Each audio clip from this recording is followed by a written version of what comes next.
Ladies and gentlemen, the time has hit zero and the song is now done. I hope you all know what that means. I think it's time for some fun. Don't you think? Who would like some fun? Me. Me! Actually, I'd like a double cheeseburger and all the lettuce. Unfortunately, we're all out of lettuce. Oh, good. I didn't want that anyway. Do you have the toy that comes with the meal, though? I do. Wash a dryer. Oh, you give out washer dryer units? Oh, that's awesome. Yeah, next week is a cooker. Oh, neat. The week after is caffeine tablets. I was actually hoping for a microwave. Oh no, that was last week's toy. I'm sorry. Oh, darn. Anyway, ladies and gentlemen, it's time for some fun. Who's ready for this one? Ready. All right, are you ready? I'm ready for my money. Still one of my favorite lines ever from SpongeBob. Hello, I like money. There we go. Who made you decide to open up a second Krusty Krab right next to the original? I like money.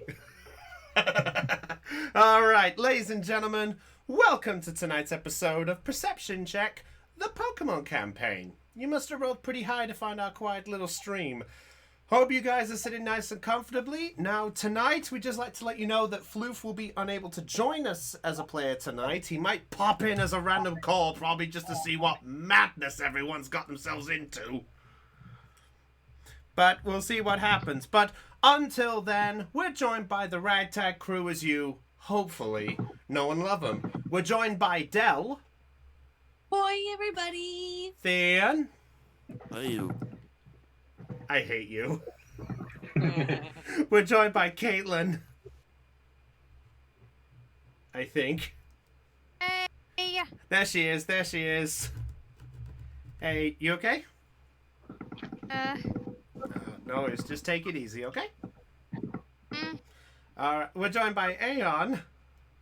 Ready to roll. And we're joined by Heidi. Let's get a move on there, eh? That's a short version of what the heck's going on. So as rightfully said, Floof may join us as a random intrude when he's on his break. So we shall wait and see where things go. In fact, give me uno momento. Whoops, I just realized I have things all loaded up here. No one wants to see this shit. No one wants to see people. I had things up there. I mean, blog. Nothing on stream. Shut up. You saw nothing. So hopefully we'll be able to do some stuff well tonight. But until then, how's everybody doing?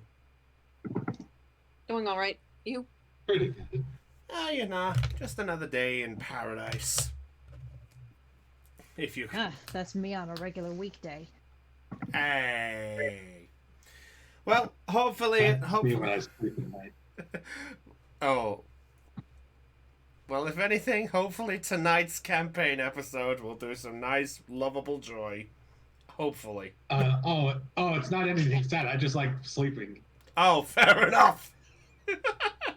I mean, it's not wrong to have. Hannah says, have fun, everyone. And new name for the new year. Who dis? New name, who dis? John Madden. All right. I think we've had enough stalling. How about we actually get somewhere? Yes. Ooh. Yeah, because everyone's been waiting patiently, and I feel like I'm dragging this on, and I shouldn't be doing that, so my bad. Anyway, ladies and gentlemen, in the audience, are we ready to enjoy the show? And players, are we ready to roll? Yeah.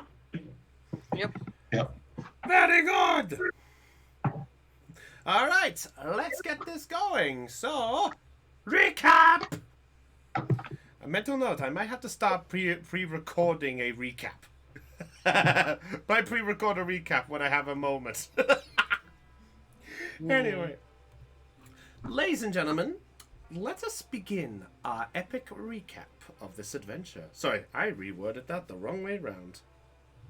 I don't care. Anyway, last time on Pokemon Perception Check, our heroes had begun their journey down Route 102 to carry Route 102. Was it 102? Sorry, I carried my moment. Yep, Route 102. Sorry, I'm a smart boy. I know my wording. To start off the adventure on that route was to get Arlen a Pokemon of his own to join the party, because everyone else had one of their own. You managed to defeat a couple, and as well as that, you managed to acquire a bit of extra support, knowing that you grabbed a Ralts and a Murkrow as a example of some of the Pokemon you caught. And with Louise having a little moment to herself in the frustration, ended up with a flashback. Then, after sorting yourselves out and carrying back on the route, you made your way down Route 102. For the first day, nothing out of the ordinary.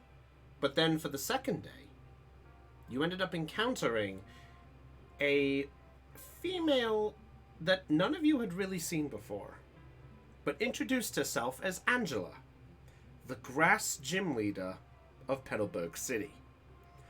After a bit of a acquaintance, she asked Holly for a little battle, which did go completely one-sided, but with a bit of experience under your belt and making sure you were okay, it was revealed then that the Ralts that had been acquired by Arlen had been the result of some miscreants.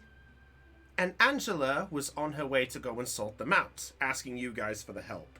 You all accepted in your own certain ways, and you made your way to the area where it was a split-off point between by about an hour distance to Petalburg, or the route that led to where the villains reside. And that was where we last ended our episode. If I missed anything important, please tell me now. I found a backpack. Yeah, you found a backpack. Yeah, you did find a backpack. All we got was it was just a lost backpack. I rolled a 1. Wait, what? Wait, did you roll before we started? No, that was for pickup last time, I think. Oh yeah, you got shit. Yeah. Let's see. And then Louise got a 10. Did we give you that item, by the way? What? The item. What was the item again? Let me double check. All right. Let me. It was a random berry of the game master's choice. Oh yeah. I think I got a Chesto berry. Chesto berry. Thank you very much. Yep. Yeah. Yeah, I did. Yep. Okay. Good. Just had to make sure of that. I'm a trained professional. Also, Paladin has egg. Yes, Paladin, you will give me an egg. And yes, Sonic Star, we know that's Sonic Hanna. We know that's you. All right, so, with that said, players. At this point, you're now at the junction. You've had your moments where you've done the pickup, and you are basically in the vicinity of both sort of areas. What do you wish to do? I'm going to head. I'm heading over here to Petalburg. Oh, Louise just instantly goes off. Louise is on a mission to save Pokemon. Louise is on a mission to save Pokemon, and instead of going down the path, she chooses to go to Petalburg.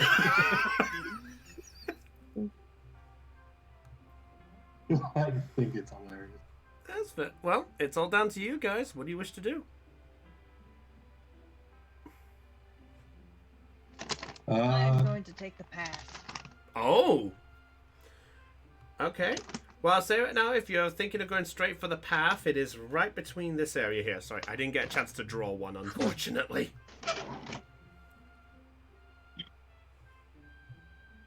I feel. I think Kevlar will also go down the path just for surveillance right now. Okay. Holly, what are you doing? Wait, is that the path to Pelberg? Where On the Lu- where left-hand Lu- side. where Louise is the route to Petalburg. Where Elizabeth and Kemplar is, that's the path that leads towards where the supposed problem is that you guys are going to go sort out. It's over there. Yes. Yeah, that's why I said the split.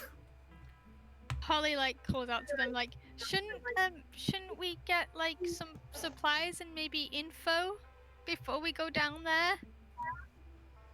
I'm heading down this way. Residents ain't gonna let us in, so what's the point? Oh yeah, If that's this right. problem gets resolved, we ain't going into town. That's right. I had forgotten. Petalburg isn't letting anybody in. Oh, Good okay. call. Alright, yeah. God damn it. There we go. Forgot. There we go. Makeshift Yay, pathway. makeshift path. Besides, if we go this way now, we ought to be able to survey the area. Check it out, you know? I guess. Holly sighs and then follows them. Tycho's gonna look over at you, Alan, and go, oh god damn it, I gotta do this voice, don't I? Just didn't think about it till Just this think now. medic from Team Fortress Oh, 2. don't. Oh, I know. So, Alan, what about you? Do you think it is a good idea that we go along that direction?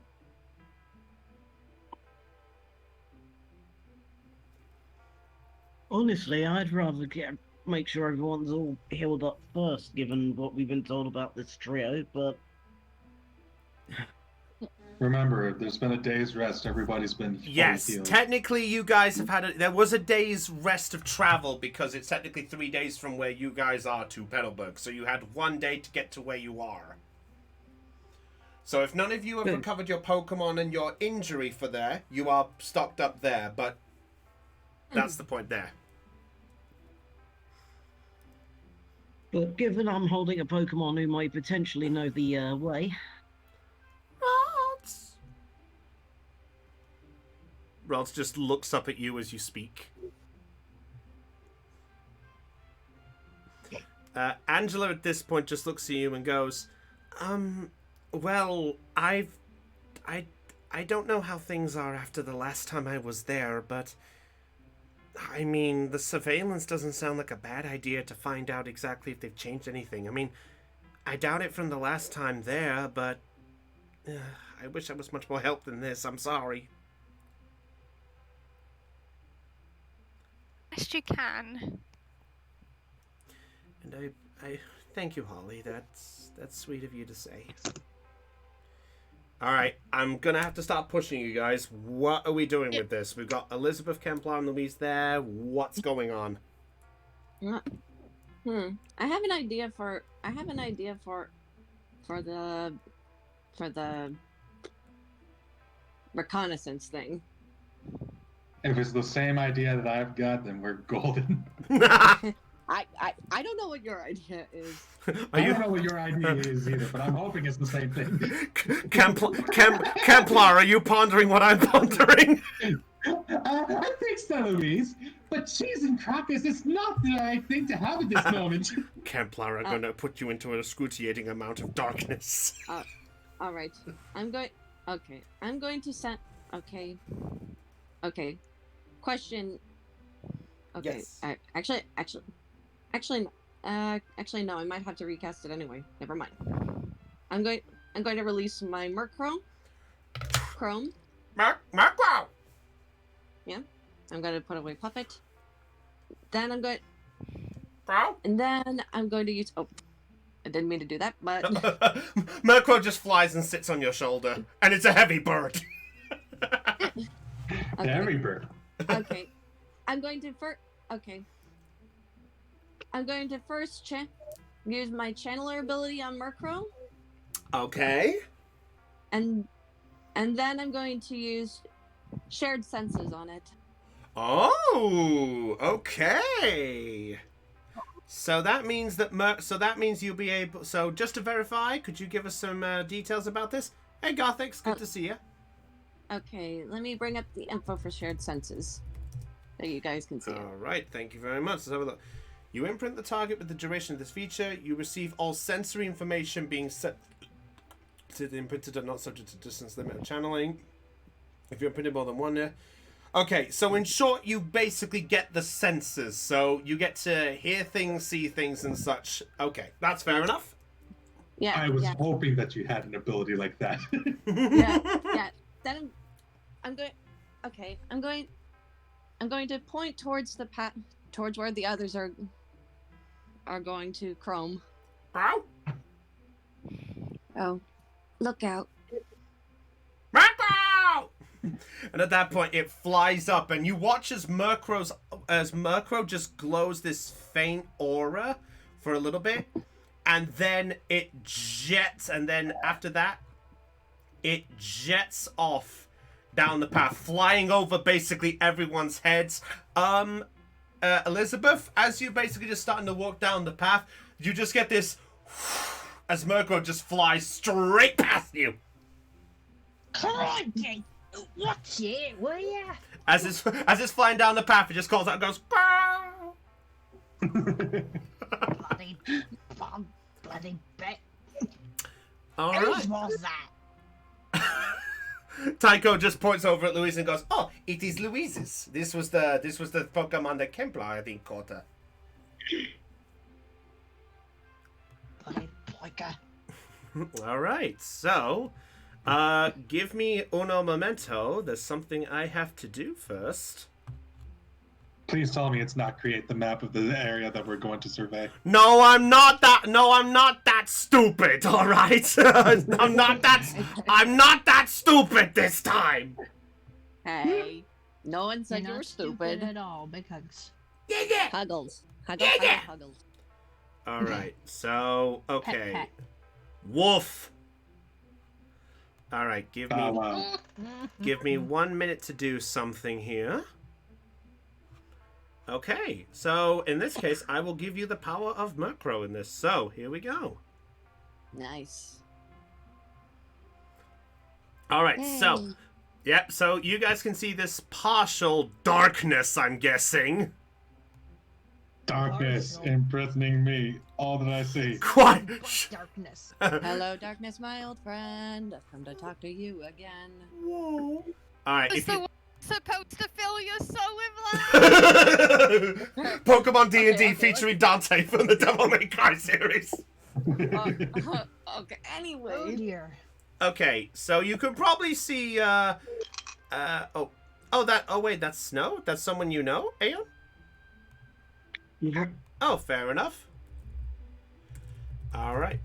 Okay, yep. So at this point, Murkrow flies down. This is essentially all you have here. So I will give, at this point, because of this, and because this is an area that you don't know, I will give you a chance to do 4 things in this area and acquire any information. It is entirely up to you. You tell me where you want Murkrow to fly. So Murkrow is now just flown into this opening, and basically there's a large amount of trees. You can't see it here, but I tell you there is a large amount of trees within the area. That is essentially all you've got to start with. All right. I'm gonna have Murkrow fly through. I'm gonna have Murkrow kind of fly over the trees and try to get a look out for any suspicious activity. Okay, which way do you want it to go? Let's see. If it's somewhere along the path, then maybe go straight ahead.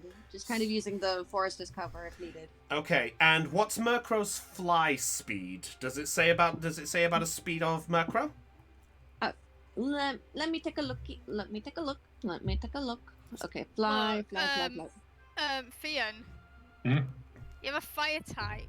Are you saying that I burned down the building? Don't you fucking dare! Make a fucking torch. Then I burned my hand. So it was only your hand. But I'm saying it's better than first to fucking see. It's called a torch stick. I know.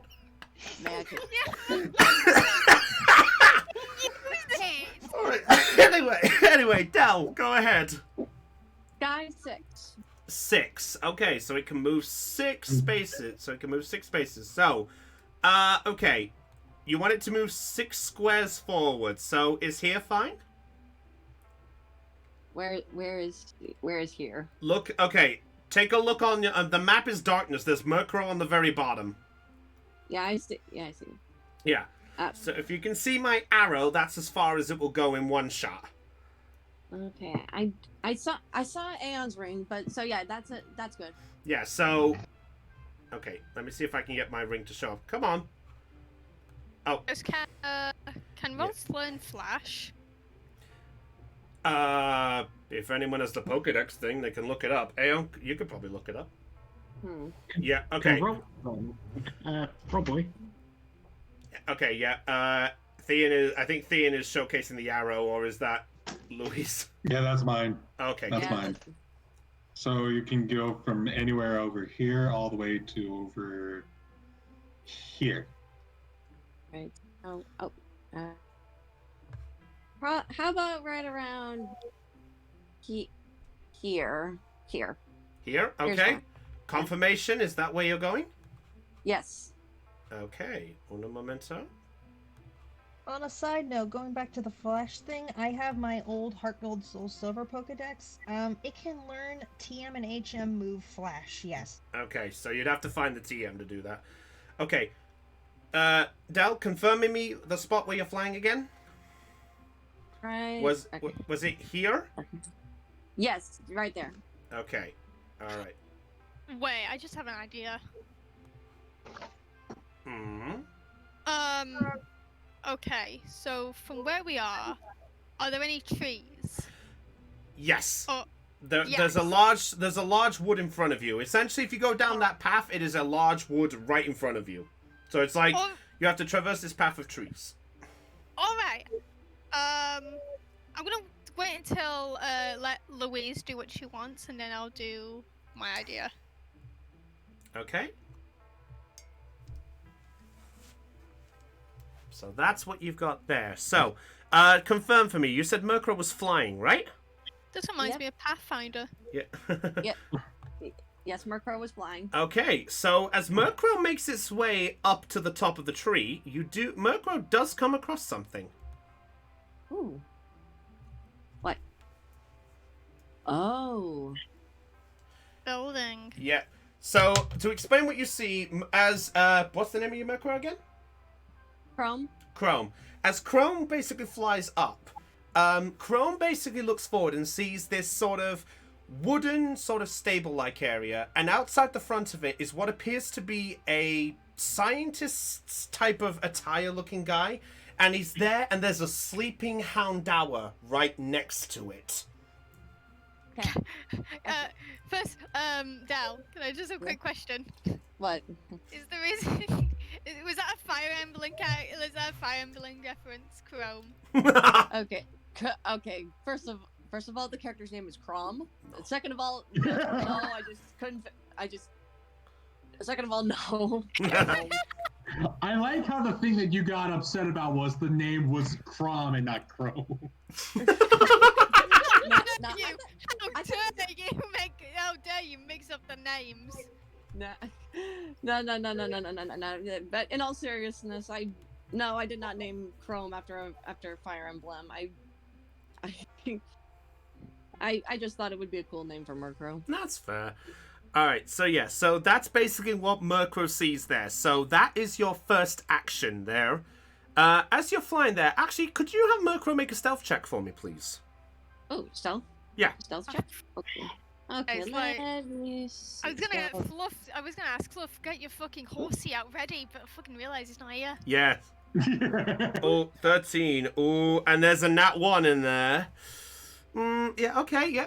With a bit of a sort of stumble and clipping a branch, the Houndour does wake up and look around, but Chrome has actually managed to Chrome. hide itself in the tree a little bit, and the Houndour just sort of, and the figure sort of looks a bit and goes, "What's up, boy? It seems that they think something is here, but they can't see what. They look quite confused at this point. I played enough Skyrim. Just hide behind a tree and let them until they forget. Stealth increased to 100. Yeah, no, all you have to do now is just crouch in front of everybody and you disappear. Where'd he go? Okay, so that's your first one. So, what's your second action? Okay. Okay. Okay, so they said that they've been capturing Ralts, right? That's the information you got, yes. Can Chrome hear any Ralt cries from a Ralt? So, if you're going to do this, it's your second action, in which case I would like you to make either perception or intuition. I mean, for The name of the show! Okay, perception. Okay. For Chrome, right? Oh, yeah. Oh, another nat 1. An 8. At this distance, it's hard to tell, but you do hear the sound. You do hear at least one sound in there, but it's very muffled to hear. So that's your second action. You have 2 more before I will say the moment has to pull back. Okay, I have 2. Okay, I have 2 more. Yes. Okay. I'm gonna. Okay, so. Okay. I'm gonna have Murkrow fly up. I'm gonna have Murkrow fly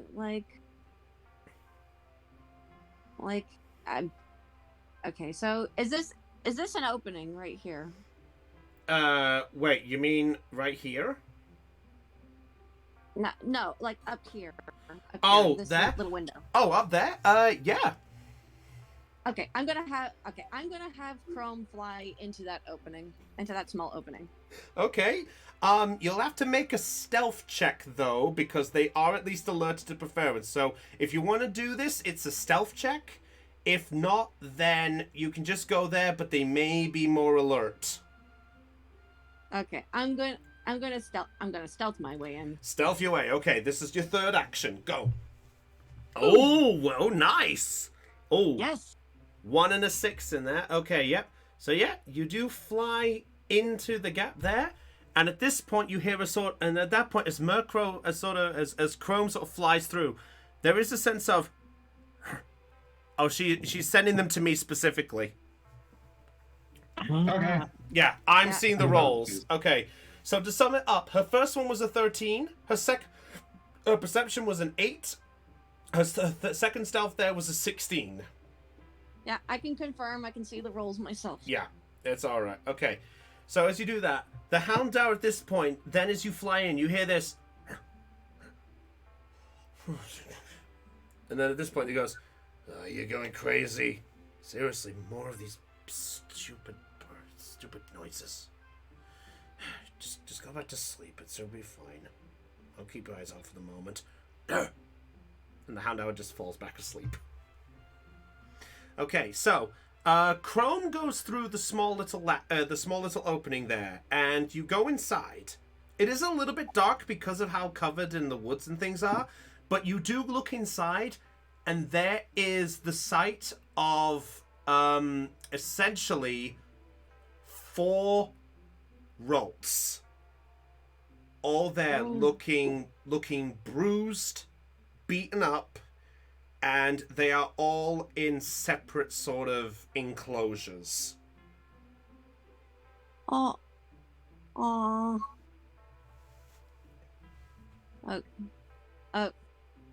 Okay. Okay. This is gonna be my final action. Yes. Okay. So after this final action, will Chrome fly back to me, or will this shared senses just end there? You'd have to because of the well, you said lookout, so he's presuming to do a lookout for certain things, so he's just doing his thing. So if you'd have to want him to come back, you either have to bring him back in your direction now with what's going on with channeling and things, or you'd have to make a roll to bring him back. So you could do something else, but you roll to bring him back, or you can start bringing him back now. Okay. Okay. Okay. I'm gonna have. Okay. Okay. I'm gonna have Chrome. Okay. As my final action, I'm gonna have Chrome come back to me. Okay. Another stealth check, please, to get out.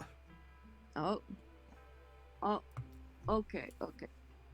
Okay. Let's hope this is a good one.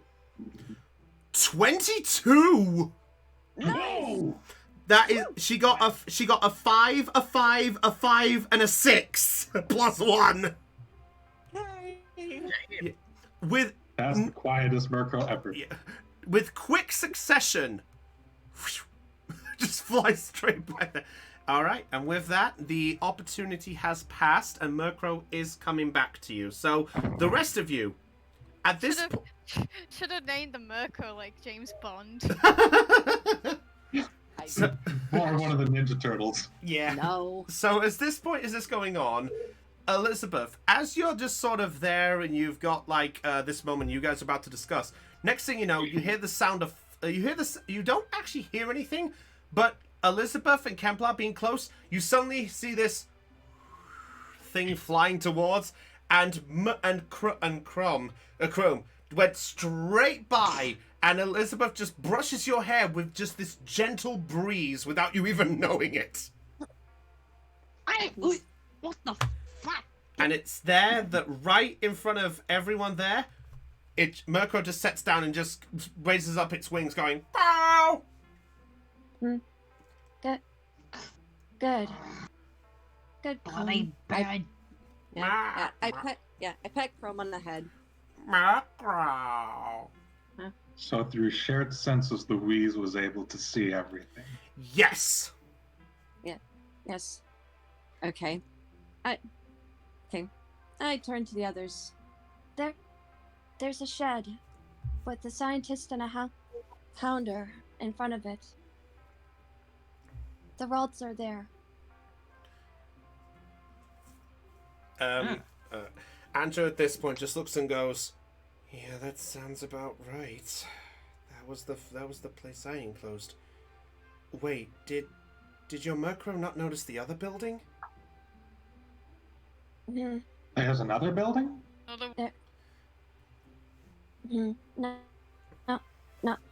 No, he didn't. Well, oh God, I noticed the chat there. Oh, God bless you, Gothics. All right, yeah. At this point, yeah. Angela then at this point just looks and goes, "Yeah. See, the building you probably noticed is what they have as their breeding hut. They have another building where they choose to go about hatching them. Chances are that's probably where we're going to find him." Be even more vultures in there. Alright, gang, it's time to split up and switch. Yeah. Also, Heidi, what was that you said there? I just asked him. Yeah. It's not much to mention, but all I know is there's a man in there who nicknames himself the Collector. I bet I could trade my rock collection for it. For his entire building. I don't think it's that type of collector. You must have a really impressive rock collection. Check out my Yeah, I know. I got a purple rock, a gray, yellow rock, a green rock, a blue rock, another blue rock. They're all pretty shiny and they glow. Over his mouth. Yeah. Oh, Elizabeth is just going to cover the mouth of Kemplar, she said. So there goes the Marvel reference. Don't worry. I sort of... Just realized! Dan. What is the name of the Marvel Universe? The Collector? Shut up! Fuck off, Thanos, we don't need you to snap! You should have gone for the ball. Oh, Jesus! Anyway, Andrew at this point goes, "Yeah, there are two buildings mostly in that area. One of them is, well, chances are, well, that building that you saw there that your little Murkrow noticed, that was built by the collector and his team. They were using that as a makeshift. The other building that is in the forest area up ahead is an old abandoned lab. There were two split paths. The right side had the shed. Louise. Hmm? Louise, I'm going to ask you: Did your Murkrow possibly found like any other way in, like any like any way in that we could sneak in without being detected? Murkrow looks up as you speak this, Holly, and just shakes its head rather disappointedly, like, Murkrow. Okay. No doubt front entrance is going to be guarded. Did you see anyone? Did you see anyone guard? What kind of person's guarding it? Like I said, a scientist with the Houndour. Houndour. Okay. Houndour. Mm. What are the odds that I can distract him by wearing a cowboy hat? I think you'll get burnt if you try that.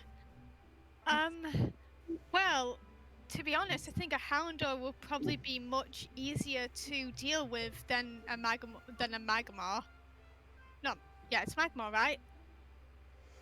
Yeah, that's what you got there. Oh, yeah. Elizabeth, I wasn't sure if it's Magmar or Magmortar. Like the name-wise, I know it's that. I know it's the second evolution to the. Elizabeth. Sorry, you kind of spoke a bit over Elizabeth there as well. Wait, did I? I didn't hear her. No, it was when Kempla, I think, sort of started. She sort of said, "Well," and then everyone else started talking a tiny bit. Oh, Sorry, Heidi. I didn't hear her. Well, time to fight fire with fire. And I rub Beatrice's head. You gonna be okay for a little bit? Evie! Personally, I would prefer to Okay. fight fire with I hold water. I hold out Right, I'm Depth swapping. Nuggets Pokeball. Okay. Evie! I prefer fighting fire with water. Tycho at this point goes, "Oh, you mean me?" Yes, I believe your Reggie knows Bubble, right? Oh yes, it is very. Oh, I see. Wait. You want me to take the charge? I believe you can do it. You're more you're experienced than us, and plus you're well knowledgeable about Pokemon. Knowledgeable, I would be happy to admit, but battling, I'm not as diverse, but I understand at least where you're coming from. I mean, I don't know. Reggie at this point blows a few bubbles at that point, just like. And Tycho just goes, Okay, "No, who did it? Somebody did it. No. Do it. Go I on. prefer Newt Newt. Oh, yeah. No. That's me. Thank you. Thank you. You're welcome. And that one. Okay, Louise is going to approach. I'm gonna have Louise approach Arlen. Chrome's gonna follow on Damn his shoulder. it!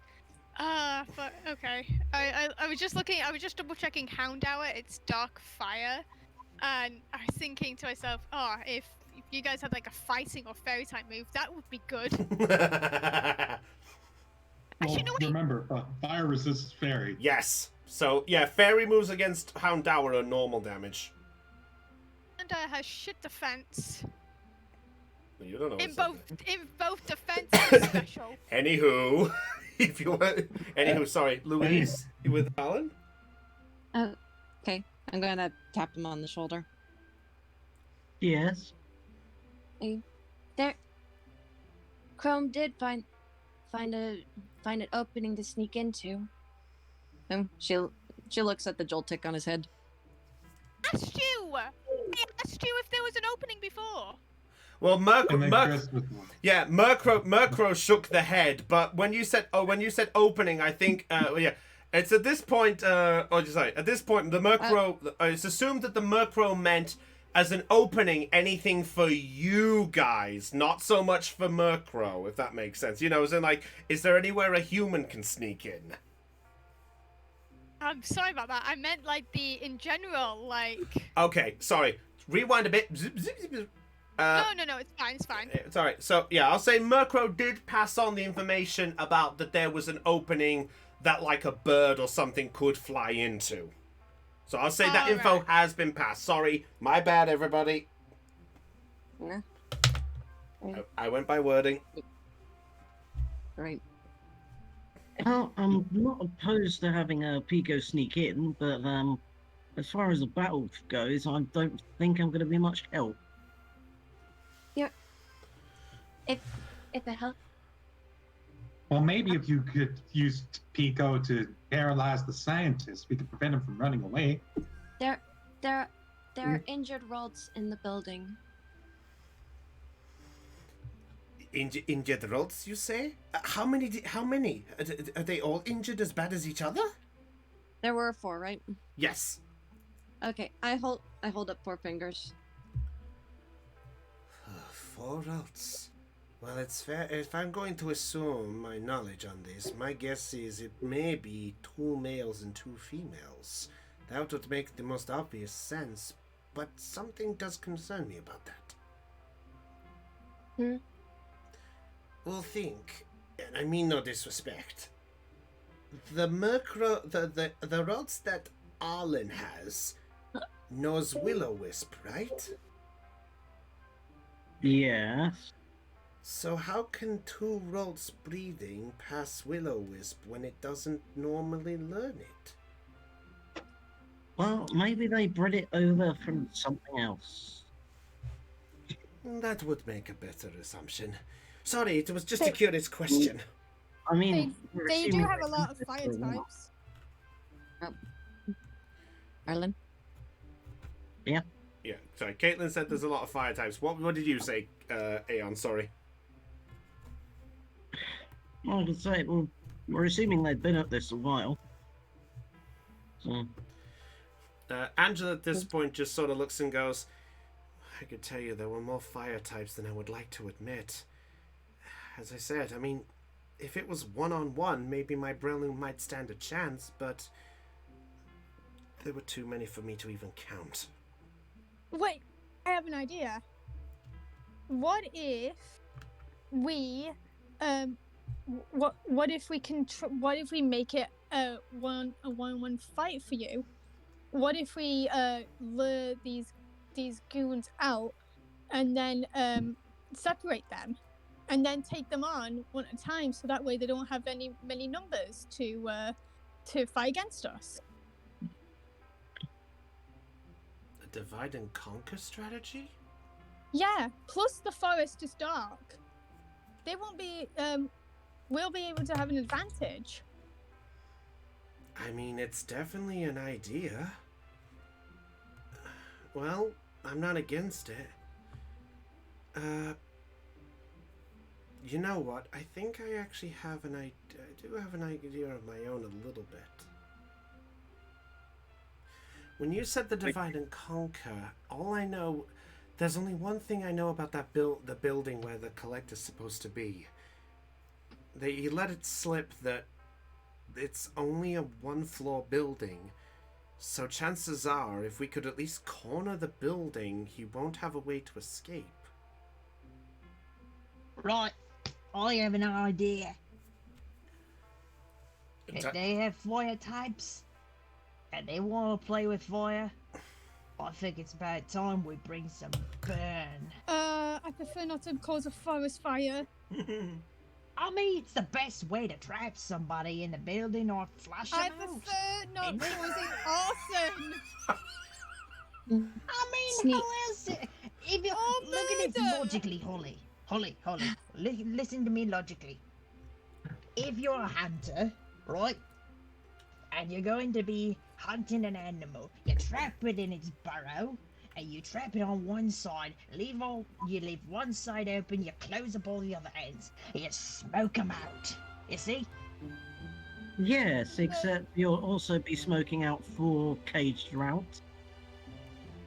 Not to mention, even though they have Pokemon, and I believe the I don't think the Pokemon they have deserve to suffer like that. You hear a rustling close by. Oh no. Oh, I thought you were shushing us. No. If I was shushing, I'd be going sheesh. Okay. Can I roll perception to see where that rustling is coming from? Sure, roll perception. All right, one moment. Gotta pull up the perception thing. I always forget how high it is, and I always remember that I roll low. Wait, what name? Not this time. Wait. Gothics with the best one. This is your stereotypical friendship group. The one who wants to burn everything, the sensible one, and the ones who want to do this. I mean, if I had Goldie, then yeah, I would definitely go for the fucking burned arson type thing. This is why I like both campaigns. Caitlin has to be noble dragonborn and noble trainer, both in separate directions. Oh shit! It's been a Alright, while since I've yeah. done this. You do hear another noise.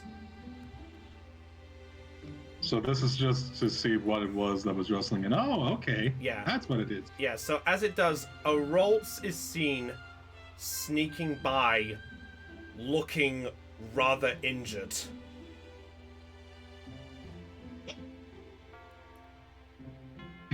At this point, oh, yeah? Oh no, don't do it. Wait, what? I know what Thean's thinking. I was about. This is not what I was just saying. I just thought of this joke in my head. Caplock could just shout, "We're being attacked and throw the Pokeball!" Being attacked and throw the ball. No, we're not doing that. Wait, Theon, how did you roll a 19? I thought it was like 2d6 or something. I have 4d6 for perception. Oh crap! Okay. Yep.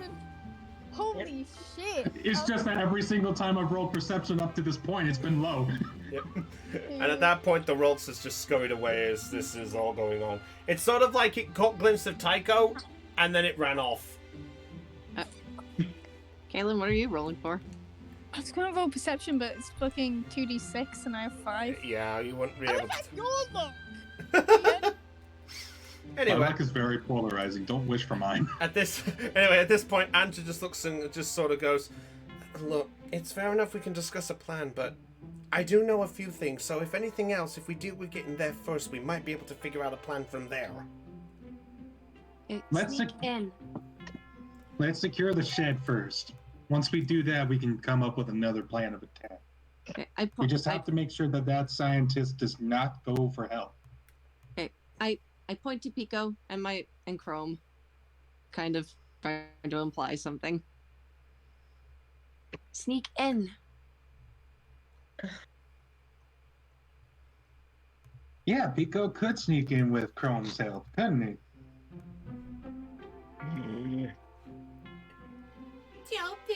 And just clings to your little head.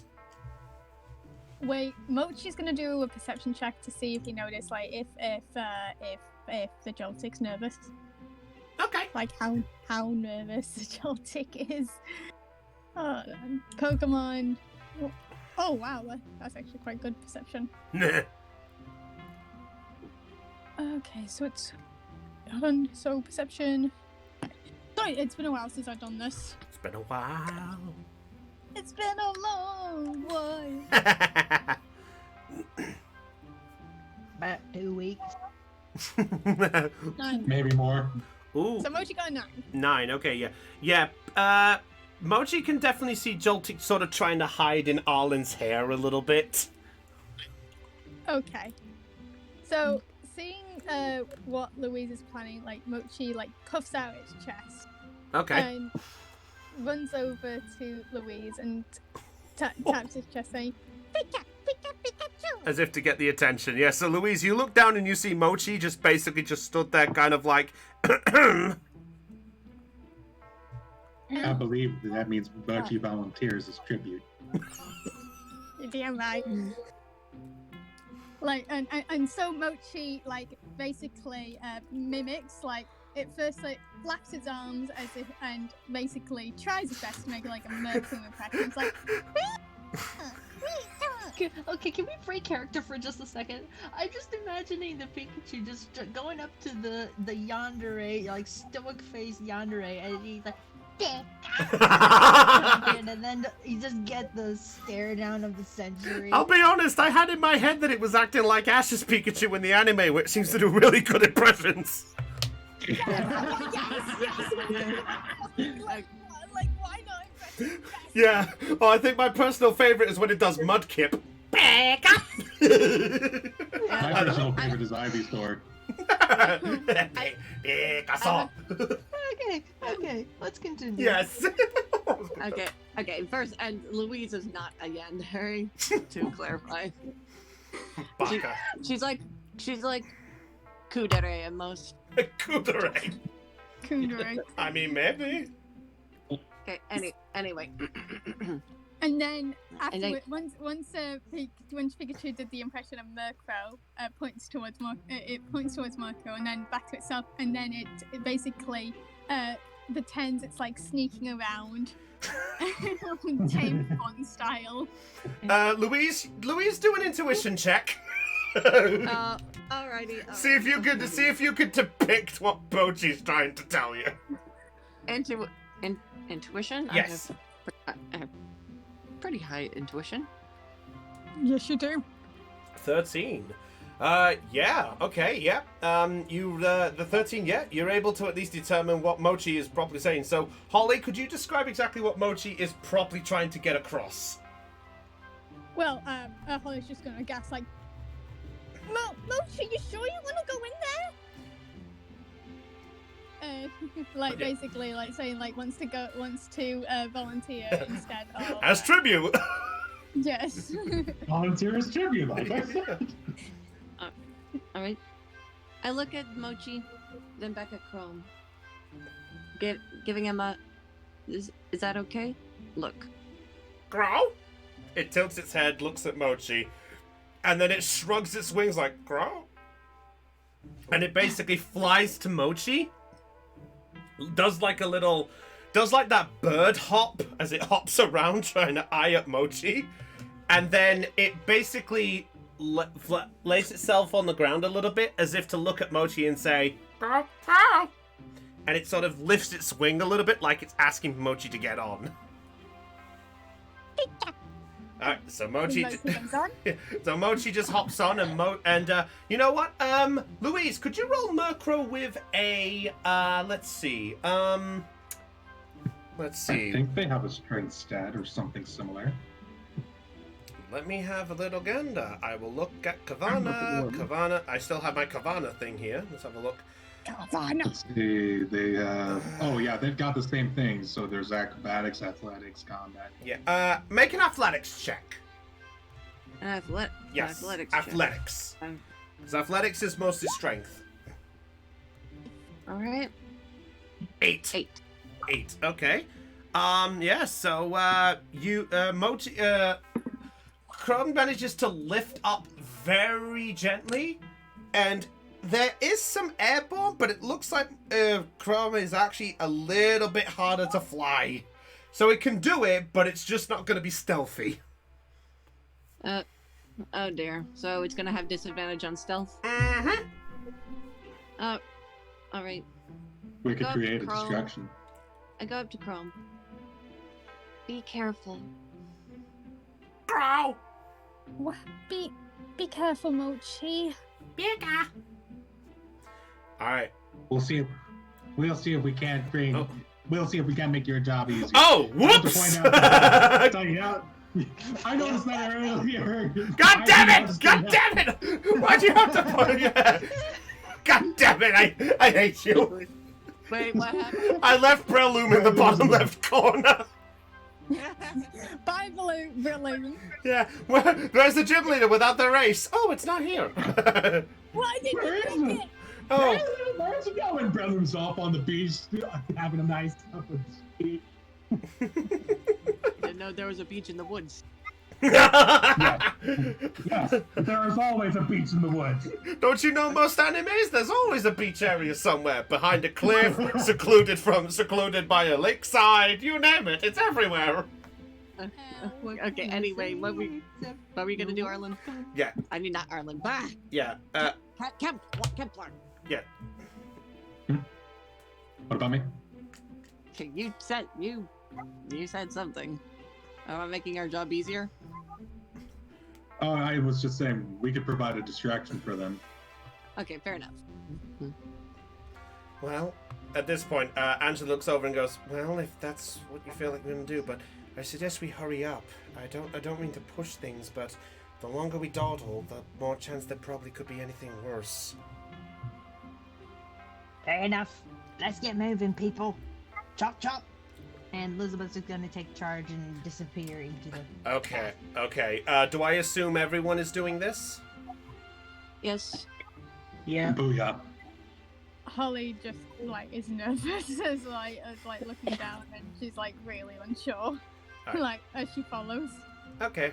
Yeah, Tycho's gonna follow suit, and Angela is gonna follow from the back as well. So now we'll go straight back to the map. That reminds me. Okay, so Nice. it's gonna be completely dark for us, right? It's assuming that you don't know much. So yeah, all of you guys are down here right now. Okay. And you Should know be what? clear, I'm I'll more I'll be a prepared. little fairer just for the context of some space. Ooh. Okay. There you go. You can have that space to move around right now. Actually, you know what? Oops, wrong one. I'm going to bring out Starly. Okay, if everyone wants to get their Pokemon out, and I will. We need a Tycho. I will get Tycho. He's on top of Murkrow. Yeah. On top of Chrome. Yeah, Tycho wins the hand. I wasn't holding Pokemon cards. I love that line.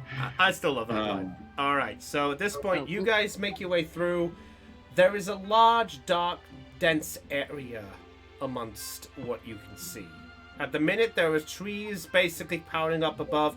It's not so much dark, but it's more your vision is obscured right now. Okay. Murkrow has dark vision, so...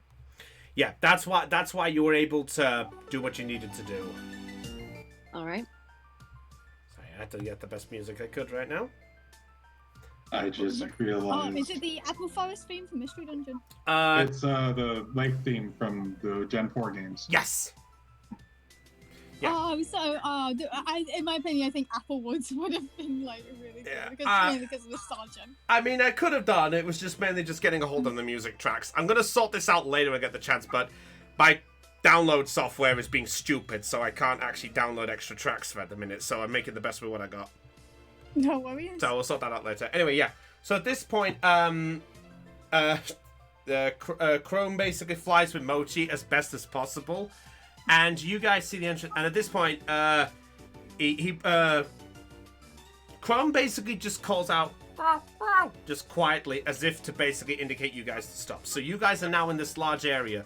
You do see a sign right in front of you that basically says, it's very cheery, I like this music.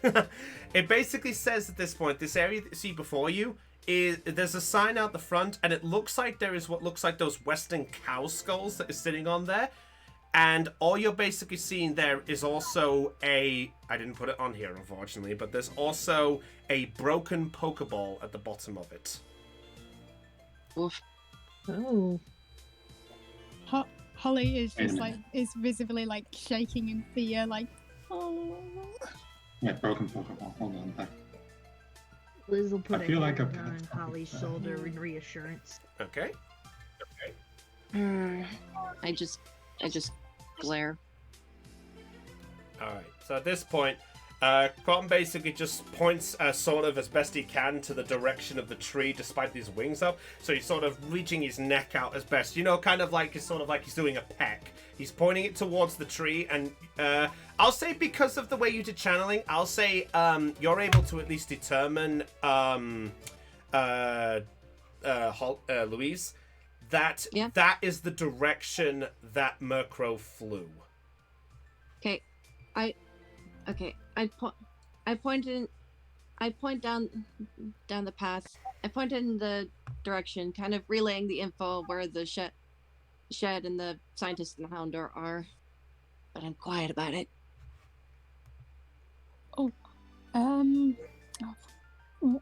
I'm so sorry. What's the gym leader's name again? Sorry. Angela. Angela. Angela. Okay. Yep. Can Holly then nervously looks at Angela and she quickly whispers something to her. Okay, yeah. Angela, I hope you don't mind me asking, but does by any chance your Spore know Spore? She does actually. Maybe we could use that move to put the any guards to sleep. It is a good idea. I just have to get close enough to do it. The problem How- is, I have to literally be. So I'll explain. So just to sum up Spore, because I gotta get the info for you, because Brownie needs to pass this on. Let me have a look here. Get my proper information. No, that's Diaspore. Game is being stupid. All right, yeah. So Spore, for the sake of it, they have to be within 4 squares of the opponent. Okay, Yeah. that's quite good. Well, maybe Oh, we wow, could that's- try and- There's a lot of flexibility with that. yeah. Well, we'll try and get you as close as possible to them without getting detected. I could always create a distraction. What distraction are you thinking? Please, you're not going to go with the cowboy hat, are you? No, I've got another idea. Noise distraction. And I'm going to swap out Torchic. Oh, I accidentally got rid of both of them. You watch as Kemplar disappears. thinking- You watch as Kemplar disappears inside the Pokeball. I knew he was a Zora! I'm thinking if I use Openor, we can make some noise to draw them away from it. Opener, is that the Beedrill? Yeah, That is Beedrill. At that point, Arlen, you hear the sound of a. Oh no!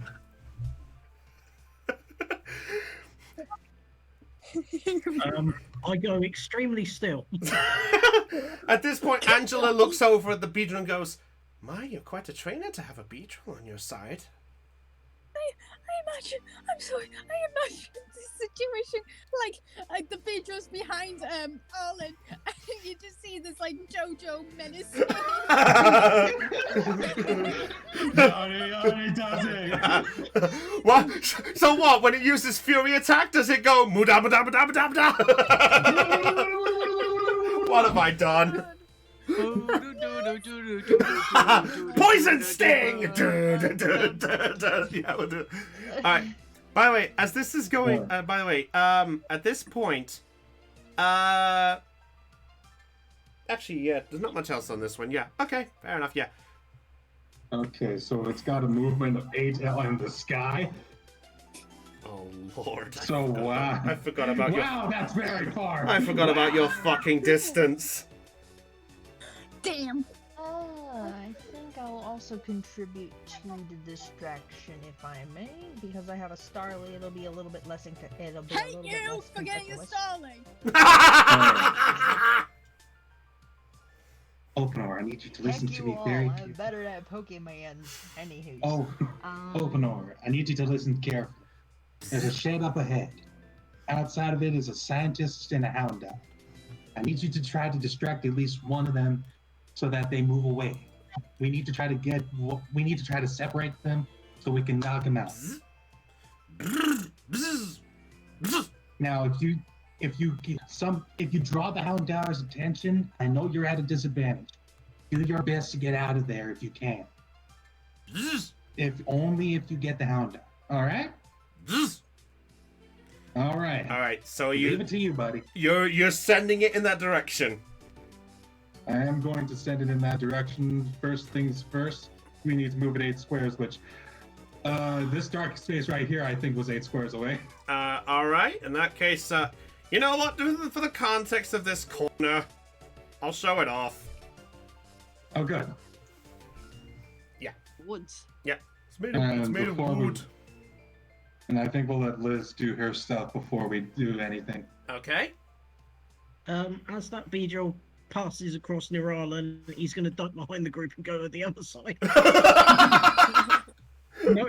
Fair enough. I'm just gonna look at Arlen funny, like, are you alright, mate? Hi. What the fuck is with this seagull noise? Tycho at this point Nobody looks got that reference? what was that one again, sorry? Well, nobody got the seagull reference. Oh, mine? Mine. There you Mine. No. Okay, before we get too off. All right, yeah. So, yeah, okay. So anyway, we've got that plan. So, Murkrow and Pikachu, what's the plan with those two, by the way? Just to verify with these two. We're gonna try to sneak into the opening right here. Yes. Okay. All right. Is anyone else doing anything else with this? I'm going to try and also distract the scientist with Starly. Okay, fair enough. All right, so Starly is out. You got If I could Starly. separate them even further. Oh, I just noticed the hay bale. Oh my god, we're gonna go Assassin's Creed up here. Assassin's Creed. Damn. Funny enough, I think the scientist is called Ezio. It is me, Ezio! Ezio by the Houndor! Okay, so Not making that joke. nope, too far. Yeah. Okay, Tycho at this point is actually going to bring up something. He goes, if I can at least put my suggestion to this, I will at least have Reggie on standby, just in case that Houndor does come this way. I can try be the one to take it out, I guess? Sure, just make sure Reggie's outside his Pokeball and not inside right now. Oh, right, yes, I should probably have that. I nod. Just know that we have your back, okay? Okay. I, if anything else, I would prefer the silent approach, but I guess if there's not else we can do, what can we do? Alright, so when you're ready with the Starly, let me know. Okay, Arlen, what are you doing with all of this, just to verify details? Are you hanging back, or what are you doing? At the moment, yes. Okay, fair enough. Okay. Beedrill. No, fair enough. Okay, if we can have the Pokemon do what they need to do. So, I tell you what, to start with, Beedrill, do you want to get yourself into position? Beedrill is in position. Okay. Oh, I tell you what, I'm just gonna move. You know what? I'll be a bit fairer. There we go. Just a bit more there. Just to. We can see a bit more. There's an outline. I can see. I can fight. Okay. So Beedrill's over there. Okay. What's Starly doing? Starly is going to go over here. Oops. Oh, up here? Oh, sorry. Here. Oh, there. Okay. All right. You know what? Yeah, just to the context. There we go. All right. So Starly is there. Where up? Okay, Murkrow and Pikachu. Where are those two going? Okay, since Murkrow can only fly for like 6 spaces, I'm gonna have Murkrow settle in this tree right here, but hide in the foliage. Okay, disadvantage, please, on your stealth check. Yeah, because I'm carrying Pikachu. Yes, you are.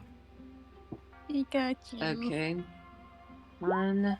What the fuck? Are you saying I got like fucking what? Like Really? Like Gen 1 Pikachu? You got Fatty Chew. Funny shit. 19 and a 21? God damn it! Yes. Sorry.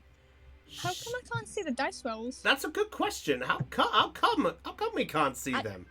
I do not know. I'm clicking Yeah. I'm clicking on the little icon. Yeah, on the little icon. For some reason, her intuition is put publicly, but everything else seems to be silent. Maybe it's only like that for the Pokemon. Maybe? Oh. Well, who knows? Either way, as long as the result is seen. Okay, Tycho's going to get ready with Reggie in the corner there. All right, so I leave it to you guys. Do what you got to do. What's going on? Oh wait, I think I see. Oh, I think I know why.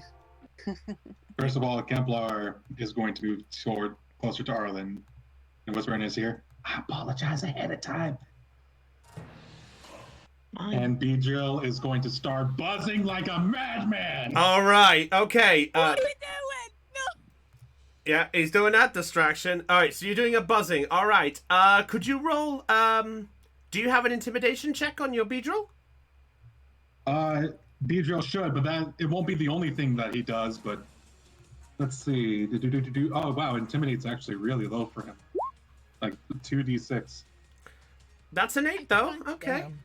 A giant bee with like fucking sword arms has Yeah. low intimidation. All right. So you know what? I'm gonna make a roll to see That's if a they. little ironic. Yeah. Also, can I just say, battle with mustard music. I love mustard in Pokemon Sword and Shield. I love his music. What? I like Oh, it. that's funny. I have a jar of mustard seeds around my neck. Like- God damn it. The Pokemon Sword and Shield music is fucking like kick ass. Yeah, it's like not the best Pokemon game compared to others, but its music truly makes up for it. In my opinion. Like- Anyway. Like honestly, like it's proper bangers. I love them. Oh wow. Okay, fair enough. All right. Yeah. So at this point, hearing the buzzing, the Houndour does get a little bit sort of, huh? And it does get spooked a little bit and goes back inside. Meanwhile, the scientist guy sort of goes, "Oh, you stupid coward! Seriously, a cowardly dog. Who would have thought?" Name courage.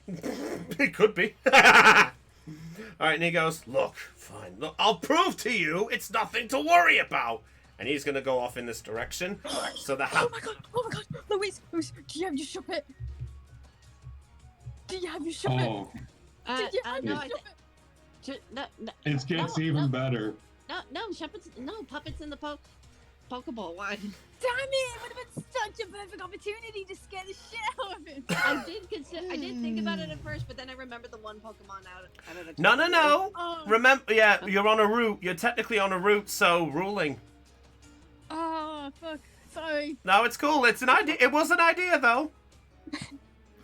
Now for the extra intimidation Oh. factor from All right. Elfinor. Well, we'll get to you in a minute. We'll carry on with everyone else there. All right, Elizabeth, what are you doing with Starly?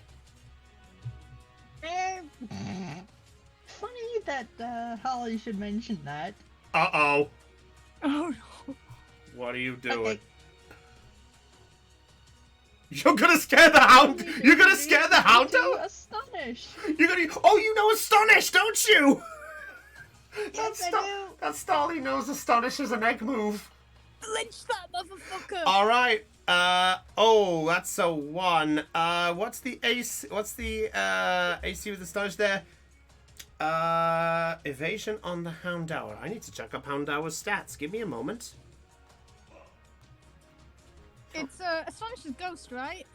It is. It Yeah. can still hit. Evasion. That is a 1. What is the ace? What is the AC on Astonish on your Pokemon? If you go to the move Let me Astonish. check that for you. All right. AC is 2. Then Astonish doesn't work. It misses by 1. Damn it.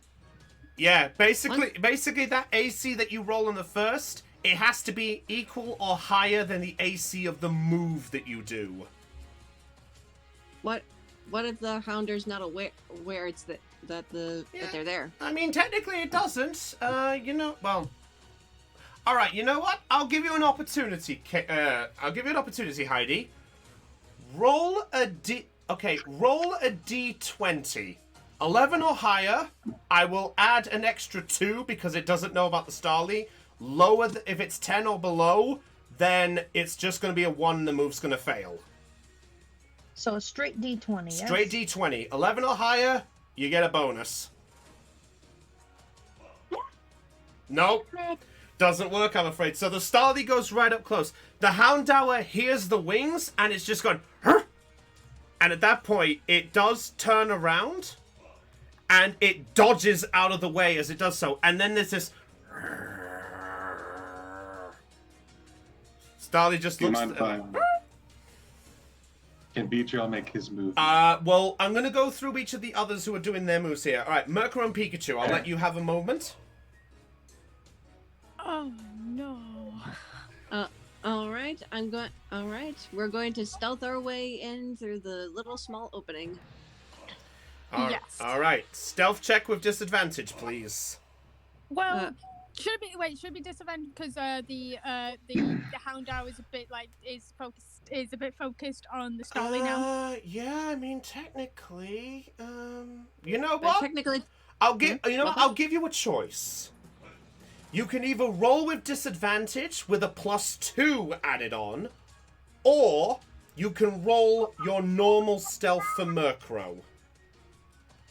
So disadvantage with a bonus, or a normal stealth check without disadvantage. okay. You know what? I'm gonna chance it. We're gonna go for a straight roll. Straight roll. Okay, so not disadvantage. Stealth check, please, with Murkrow. Please. 18. Okay. Fair enough. All right. Curious sake, roll the disadvantage one. I want to see what you would have got, because I would have added a +2 onto it. Oh, all right. Yeah, what- roll what- it again what- and let's find out what you would have got if you took the disadvantage.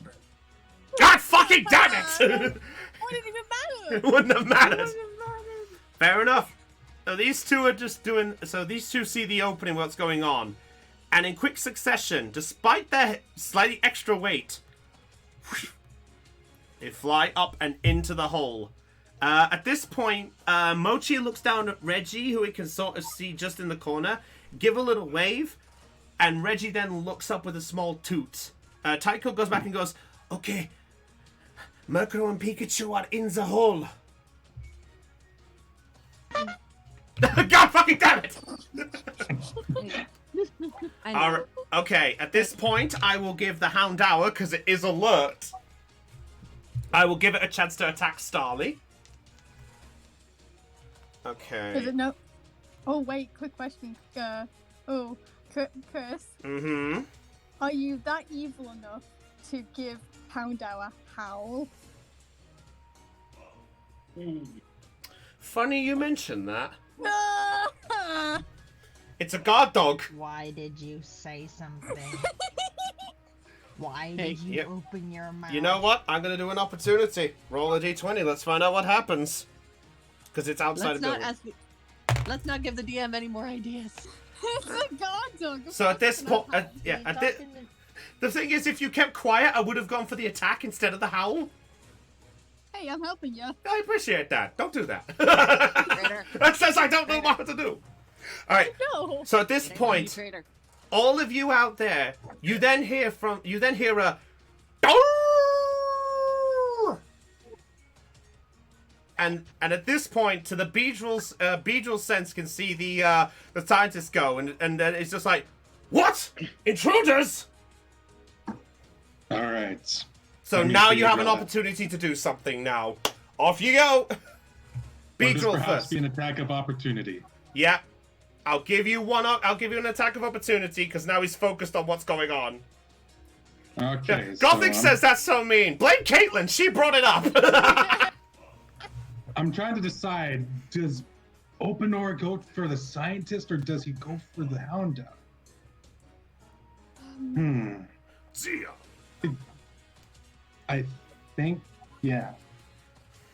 Openor is going to attempt String Shot to Okay. wrap up the scientist. Strap up the scientist. Yeah, the 11 there.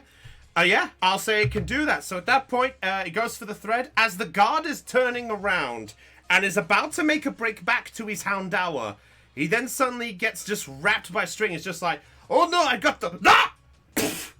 And he looks at his legs like, what the actual... Where did this And- come from? This is when Beedrill And this is when Beedrill approaches the scientist. Oh no! Alright, he just looked. And I suppose now would be an intimidation check. You know what? Because he didn't know your presence, I'll give you 1 free intimidation check. Okay. Oh god, that's an 11! That is 2d6 boy. with that is 2d6 with a 6 and a 5. Okay, he looks up and goes, a bee. No. And he's just gonna stand there, just unbeknownst. All right, Starly, off you go. You can have a moment now. All right. Seeing as the surprise attack did not work, I'm going to have Starly retreat, as the distraction was enough to let them into the Okay. the hut. All right. The Houndour is going to get an attack of opportunity. Actually, yeah, it's a fresh round. Yeah, he's going to get an attack of opportunity. He's going to go for a bite. Give me a minute here. And that's got a stage up as well. You know what? I'm going to... Yep, you know what? I'm just going to borrow Carvana for a moment. Because Carvana will roll the... Oh, did I... Carvana is our go-to. Yeah, well, it has bite as well. 9 there. Starly evasion. Looking at it there. Yeah, doesn't... Yeah, it goes for the hit. So that is 35 points of damage to Starly. Minus its physical defense. Yeah, for the physical defense of Starly, which is, if we can get that info up. Starly there. What's its defense? So have a look. Chris, It's 3. don't bother. It's down in 1 hit! Oh shit! It had 25. Yeah, and it only has a defense of 3. Yeah, so the Starly doesn't move, and it's now out. It's now fainted in front of the area. It doesn't move. And as it does Couldn't that... Starly have used an action to get out of that whole attack of opportunity thing? Could have done. Tried. Yeah, could have done. Well, too late now. Yep, so because of that, the 35, yep, it's got some injuries on it. All right, so that's it for Starly then. Oh no. All right. And Liz is pissed. All right. At this point, Houndour is going to move and just go, and it's going to actually move over. It's actually going to now move into the pathway, Oh no. and it's going to stop there. You know what? I'm going to give it a roll to see if it notices Reggie. Nope. Nope, it can't see anything. It's just out of view with the trees, but it is making its way there. Alright, I will give the others an opportunity to do something. So the rest of you who are at the entrance, what are you doing? Arlen would like to do something. Okay, what do you got, Arlen? Now that... Could I see it from there, just around the tree, technically? I'll say you can catch a glimpse of it before it does here. So you have 1 moment to do something before it knows you're there. Well, pulling off the trick that I've done before, I'm going to take Pico off my head, point him like a taser, and we're going to go with a Thunder Wave. Alright, roll the Thunder Wave. Yes! Taser Pico! Thunder Wave cannot miss. Oh, you have. Could you roll the move anyway, so we have its information for the stream, please? Yeah, sorry, that will definitely be a good idea. Thank you, if you would, please. Thank you very much. That and the DM forgot that it couldn't miss. Well, you have to be at the right range, I think. See ya. What? I like this. Oh, it's got a range of 6. He's totally Yeah, done. you have to be in the right range. Yep. So as the Houndour is coming into the path, in quick succession, Arlen, you go, no! And with a quick succession, missing Tycho, the Houndour just goes paralyzed as it just comes around the corner, and just as it's about to go,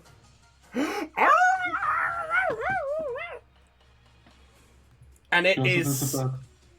Oh, sorry? I was just saying, just as it's about to howl? Yeah, just as it's about to howl. So yeah, it is paralyzed. So it's now just on the ground like... Alright. Anything else? No, Arlen isn't going to move. He's just going to be holding Pico in his hands. Okay, Reggie looks over at this, goes, nice shooting there, Pico. Dad. Oh, Louise, what are you thinking? I'll give you an opportunity to do something because we don't have a floof. Okay. I am going to attempt to channel the Hound Hour. Oh! Okay. Okay. Do the channeling. So if you're going to do it, confirm with the ability, please. Okay, and... Boop. Channel the target. If you attempt to channel the hostile Pokemon, which technically it is, you must make an intuition check. You need to make the check. Okay, Intuition check with a DC of 15 to channel the target. That means you need to roll a 15 on this intuition to charm it, because technically it's a hostile Pokemon. Okay. While you... Can I move Kemplar while she does this, or would you rather... I'll let you do a move while she's doing this, just to get yourself in a good position. Okay. Okay. No, 9. No, you go for the... ones. Yeah, you go for the channeling approach, but something seems off about this one. For some reason, you're unable to connect your energy and your spirit with Houndour. This one just doesn't work. Darn. Alright, so I'll say Tycho is going to have a moment, and Tycho's going to be like, don't worry, Louise. I got this. And he's going to send Reggie up to the Houndour, and he's going to go for Bubble. Does Bubble have that short of a range? I need to double check. It's a burst of 1. Oh, wow, okay. Yeah, it has to be right up close, but the burst means that when it uses it, I think burst hits the square behind it as well. I think burst hits all the squares around it. Hang on! So, like, Bubble would hit this one, this one, this one, this one, this one, this one, this one. We need a verification. Brownie knows what he's doing. I think. You know what? I'm gonna have to look up burst. Of course, I look up burst, and that was my worst mistake, because now it says every single function of the blooming trainers. No,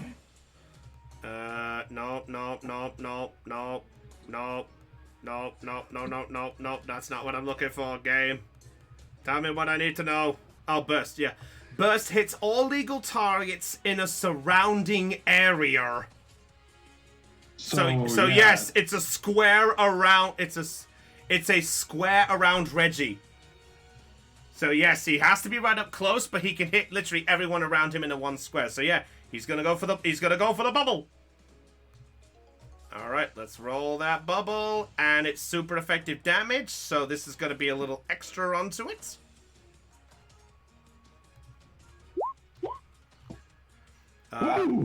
For the evasion.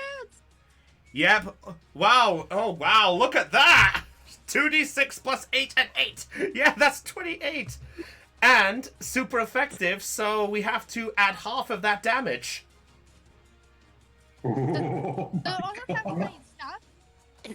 Yeah, that is with stab. When I made all your moves, so if they have stab, it does extra on your character sheet. Oh my god, that's so that's crazy. 28 there. 42 damage. Jesus Christ. Yep. The Houndour is out in 1. Man, that fucking pooch just got put down. you essentially stopped it in its tracks, and then it went clunk.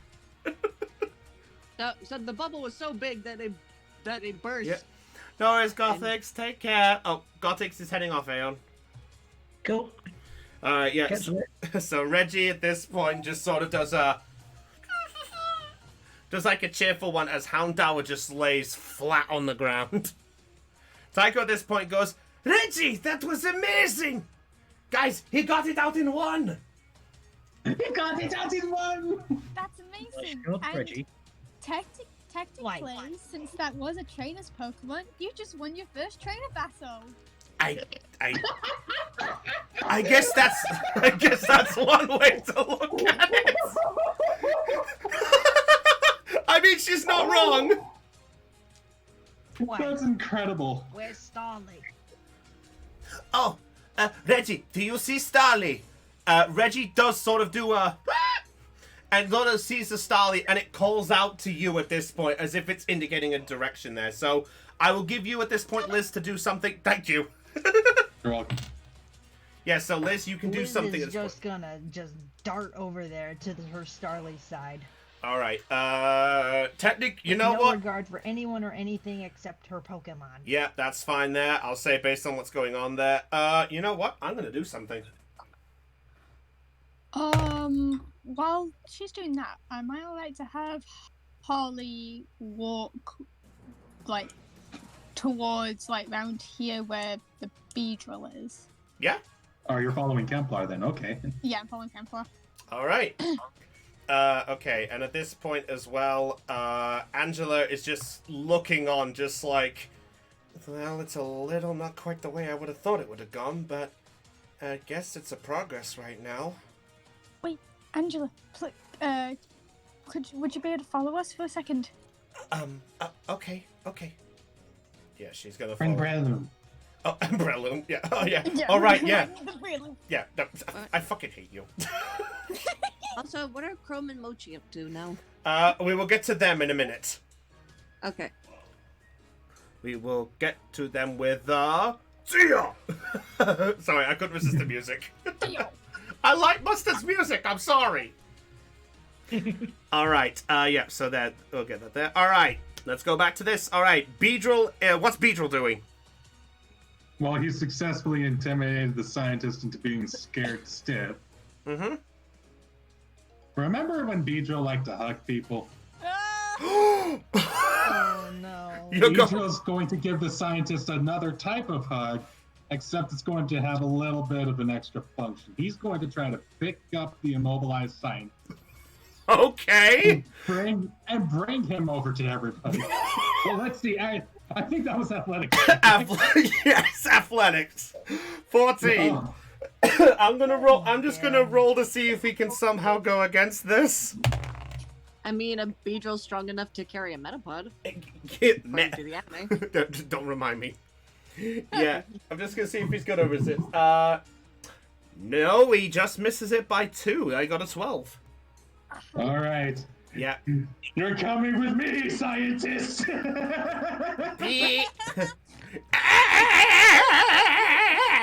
It's just on the ground up. He's just on the ground upside down, like, I don't want to die. I don't want to die. I don't want to die. Even better. All right. Well, Starly is out cold, so no luck on Starly there. Elizabeth's there. We will get to Elizabeth in a minute. Murkrow. Murkrow and Mochi. They do make their way inside, and I'll say this, Elizabeth. You see this as well as you come over. There are the 4 Rolts who are in the small pens. They are cowering as Elizabeth is getting closer. Just like... Honestly, I only have eyes for the Starly, and I don't care. I'm focused on Starly. Okay, that's fair enough. Okay, so Murkrow and Mochi just look up from above, and they can see the exact same thing as Elizabeth. Although Elizabeth is more focused, so she has nothing. Yeah. All right, Okay, Chrome is going to fly Mochi down to where the Ralts are, and then is going to proceed to. Okay, are there locks on the? I was gonna say, would you be able to what kind of cage or locks are they in? They are in high enough pens that Ralts cannot climb up. There is basically the equivalent of like a garden gate blocking them, but essentially the point is there's no roof over them. It's just like a fenced off pen. Is it metal or wood? It is wood. Wood. Okay, that should be easy. Yeah. If you, what are you doing? I will let Pikachu. What's the Murkrow doing? That's up to Del. Okay, so they're in pens. There are no locks or anything? Oh no, there's locks on the gates. It's just Okay, there is basically a gate and that much else. Okay. Okay, Chrome is going to attempt to pick the lock on the gate. Fair enough. All right. If that doesn't work, I have a really stupid idea. Sorry, I'm just showing off a bit more area just for the sake of this. No worries. I kind of have a stupid idea. Before Murkrow does that, I'm thinking of having Mochi use Thundershock to sort of, like, weaken the lock. Yeah. You know what? Sure. Yeah. Oh, I could actually have. Okay, I don't know how Murkrow would pick the lock if that. And if, Does it it have know what's Murkrow's? Does it know any physical moves like peck or something? it knows Peck. Yes, I was gonna say. It'll pack the lock open. So if Mochi weakens it with Thundershock, like sort of like melting it, and then Murkrow can use Peck to break the lock. Would you say this is a lock peck? I was about to make the same pun, good sir. Hey, you had the same joke too. Okay, let's pick. Okay, we'll only do that if the lock picking maneuver doesn't work. Okay, all right. You know what? I'll allow an opportunity here. Go ahead, Mochi. If you want Mochi to use your trick, roll the thunder. Oh, yeah, easily. Yeah, I'll say 14. Yeah, you go for the shock, and because of that nice number there, I want you to roll a D100 for me. Okay, D100. Yeah, D100. No bonuses to it. No bonus, no whammies. 8. Okay. You go for the shock. It hits the lock, and it does break the first one. But there's a chance where you watch it flick off towards another gate, but then it fizzles out. Oh, I got a fucking 86. It happens. So you've got one pen gate open. The gate actually opens up a little bit. Okay, I'm gonna have. Okay, Marco's gonna peck the lock off another pen. All right. Use peck, please. Okay, peck. Boop. Yep. All right. That's a Holy. crit. Wait, is that a crit? That is a crit. That is a crit. That is a critical. All right, yeah. So. Oh wait, it's super luck. Oh, super luck! That's right. You've got super luck, so that means your chances of getting a crit is lowered. So yeah, you have a better chance of getting a crit. Yay. All right, My yeah. God. 70. Jesus. So you did 26 with a critical. We add that crit damage of 17. Yeah, you instantly destroy the lock with one lot of and the lock has just broken into you managed to break peck so hard through the small little keyhole of the gate that you push the keyhole out and the gate just topples inwards. And the Roltz in there just looks like, Oh dear. Oh dear. It doesn't fall on top of the rolls, does it? no, I'm not that cruel. Okay, good. Okay, good. God damn it, So Red. is that all the locks, or are there still? There's still 2 more. You've got 2 on one side, there's 2 on the other side. I'll say we'll get to that in a minute. In fact, you know what? I'll say we're technically out of combat, so if you guys want to do anything besides this, or actually, I'll say we're in combat. There's still the other situation to deal with. Okay. Yeah, so at this point, the guard that you've grabbed is being pulled by your beetle. Just comes over, just like, let me go! And he just looks and sees the group that's in front of him, like, what the hell? I'm sorry about this. What? We're not. Wait, what? He looks and sees Angela there with the Breloom and is just like, this is your doing, isn't it? And you see Angela suddenly go from this sort of gentle sort of worry in her looks, and she just sort of puts on this stupid face and goes, maybe a little bit.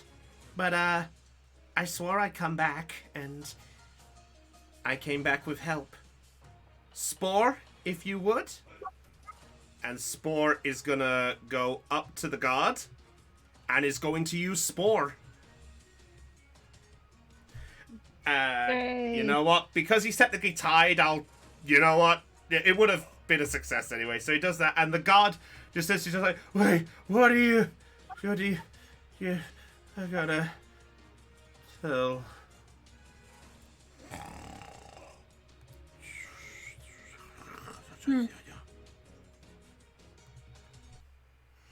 So he just goes to sleep. And Angela just sort of does this gentle smile thing. No, Raven. I see Raven King's commenting. Wait. Okay.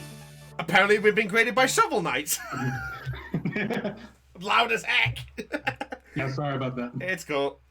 All right, yeah. So at this point, the battle, well, I say battle, is over. And all this piece there. So, Elizabeth, you make your way to Starly, and Starly is just there sort of out on the ground. And as you get closer and look at it, it sort of raises its eyes a little bit and goes, Starly. No. I gently pick up the Starly. Starly. What? Are you alright? It just gives a nod and then just closes its eyes. And you see, and it's not dead, it's just sort of going to a little bit of a sleep. Like a power nap as it was. Like, this is all my fault. And she just slumps against the tree, still holding the Starly cuddled in her arms gently. Okay. Let's have a look. Alright. Tycho at this point is gonna go over. I grabbed Louise by mistake as well. I grabbed by mistake there. Right. Tycho's gonna come out a bit more and just go like, okay, I think everything Liz, what happened? Is Starly okay? I don't know. It's all, let me have a look. I've never had this happen before. It's alright, Let me have a look. He's sort of looking over and such. You know what? I'll say because battle's over. I'll give him a moment. Arlen, yeah. You know what? Arlen, at this point, you do come over because you see Tycho looking over and you can see the sight of Elizabeth just looking completely distraught right now. Alright, I'm going to just do a little roll here. Yeah, okay, yep. Tycho sort of looks over of the group and things. Just Raven. And as this happens here, he looks over him and goes, "Ah, here it is. It looks like that. It looks like little Starly here got a bit right in the spot where it mattered. I think it pretty much just kind of scared him. I think he looks okay, but I don't think he's going to be doing that much. I'm afraid for right now." It's too hard on him. I made such a bad impression on him first time we met too. I'm an awful trainer. No. You are not. How are we supposed to know what happened? I mean, Houndour biting as hard as it did, we're not gonna know its strength of something just by looking at it. And he sort of glances and sees Arlen close by, just like, "Oh, Arlen, you can back me up on this, right?" Arlen's going to notice the fainted Starly. We'll get him to a Pokemon Center after this. I'm sure it'll be just fine. There, you see? Don't worry. Look, Starly is breathing. Starly is fine. I'm sure it's something we couldn't have predicted. So, come on. We told Holly it's the same thing. It's all right if you fall down now. The main point of it is that it's not over, right?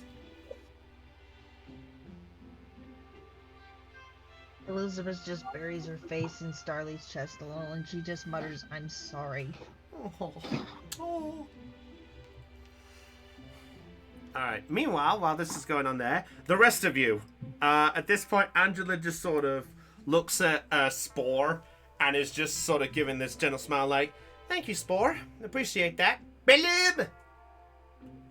And Breloom just sort of happily gives this sort of happy little arm movement as it's walking back. The happy dance. Yeah, it's a happy dance. Happy dance? No, don't do it! Don't do it! No! No! Right. Theon, no! Why? Caitlin, I hate you. I can't do physical, but you know what? Hey! I hate you. All right. Oh, Alan. Yes. As you're there in the road, you know what? I think this is now an opportunity. I'm gonna reveal the wall. I'm gonna reveal the fog. You're removing all the fog? This is an RPG Maker map. I didn't make it, but I give credit to the actual demon artist who made it, which is Rizzle Razzle. He's the one who actually made this for a project of his. I found it, and if he somehow watches this, I give credit to him for his project. Him, she, they, whoever. I know it's a him. Fellow small creators. Yes. So yes, Yay. Arlen, you see up ahead, kind of covered about the trees, but you do just see the front door of a large-looking one-floor building. Yes, that is one floor before anyone gets clever. It's just the only map I could find where it worked in the layout. Everyone, how did we miss the giant building? Yeah, so at this point, Louis, you know what? I'll say, no game. It nearly turned the fog back on. Nearly turned the fall back on. It's like, wait, what? And then the fog comes. Yeah, you saw nothing. All right, yes. So at this point, you do see the large building there. So, Louise, you do see this here, and yeah, Arlen points out this building. Oh. No. We didn't see. I just stare blankly at Arlen.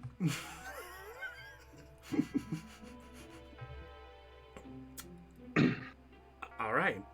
As you do this, you know what? I'll say as the time goes on, Murkrow and Pikachu, Mochi and Chrome, sorry, you do manage to get the other two locks, and all 4 pens are open.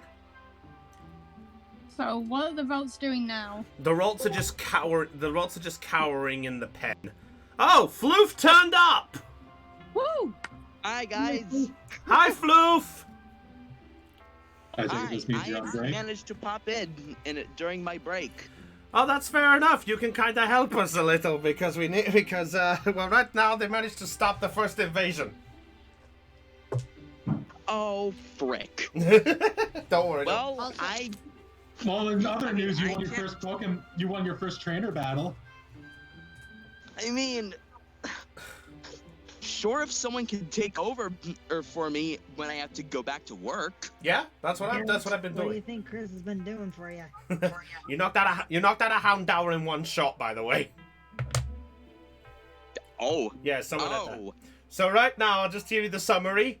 There's been a small shed where 4 Rolts have been locked in a pen.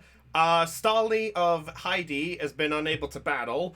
And right now, Camplar's Beedrill has wrapped up a guard, and the Breloom has put the guard to sleep.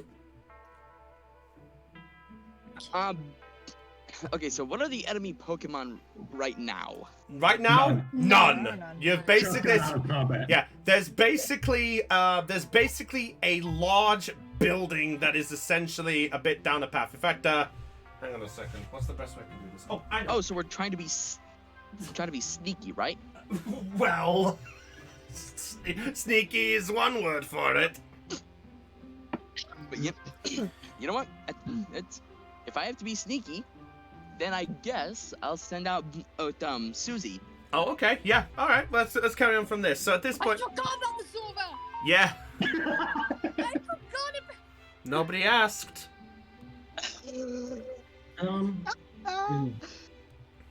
Also, have me some beef jerky and mellow yellow. Do it. Actually, now that you What a mention it, combination. I just had another idea. Uh-oh. Does it involve me burning my hand again? No, wait, no. It does not involve burning your hand. Nah. But, Fluff, you said you're gonna send out Susie, right? Here we go. There we go. Fluff, Yes. Yeah. you said you're gonna send out Susie, right? Tell you what, Floof. Yes. Floof. Zorua. Yeah, Floof. Look in the group chat. You'll see the layout of the situation. Okay. All right. It's All right. I have the best a I quick can do. question for the DM. Yes. All right. Let's. Can Zora transform into humans? Here it is. There's only one way to find out. You know I'm planning. All right. So that's the layout. Okay.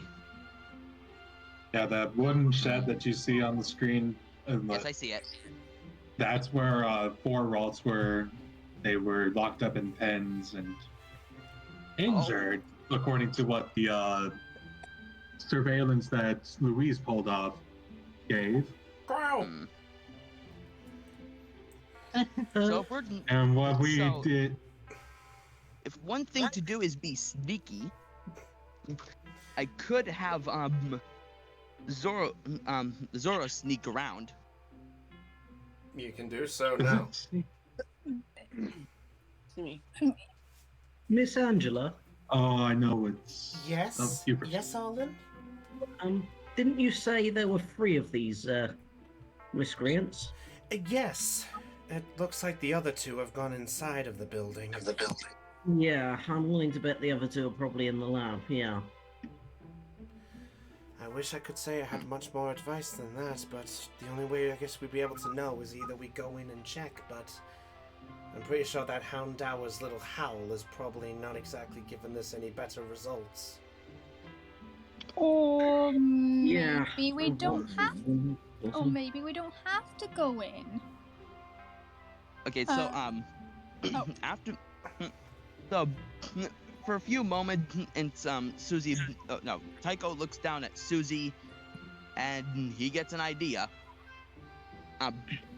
Miss Angela, Yes?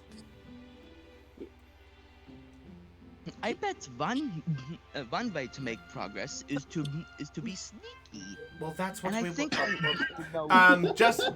sorry, to verify this, by the way, Tycho, I had it as you were the one who came up with this partial plan. So you already made note about the stealth, so you just officially verified it again. yeah, I just relayed it to the group. Cool. No, is that, yeah. So stealth, he goes, yes, and you have a, wait, a Zorua? Indeed, I have a Zora. Real crafty individual she is. I heard they can be. Oh! Did you think about disguising yourself so we could sneak in? Well, yes. Okay, as what though?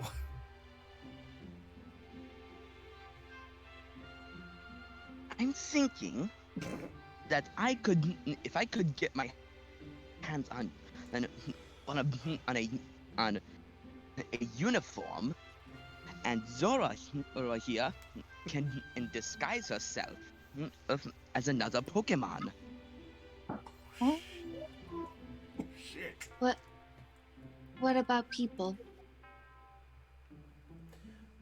I will, you know what? I'm going to put a house rule now because I'm going to verify this. I know Zorua can be a person technically in the anime. In this one, I say if you want to be a person, you have to roll for it. Well, I can't roll for that because I am on my phone. I can. Well, Chris can roll for you, so is that what you want to do? Try to see if Zora will transform into someone? Yeah, wait. Zorua also disguises people? I did not know that. I just knew they could disguise as Pokemon. Well, people can be a little tough depending on what happens, but I'd say with a little practice, it maybe could. Openor's going to drag the body of the guard over and with Kevlar instead. Yes. And say, well, this guy would probably be the best person to disguise as.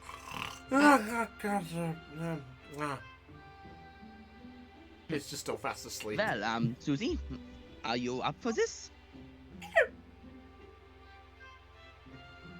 All right.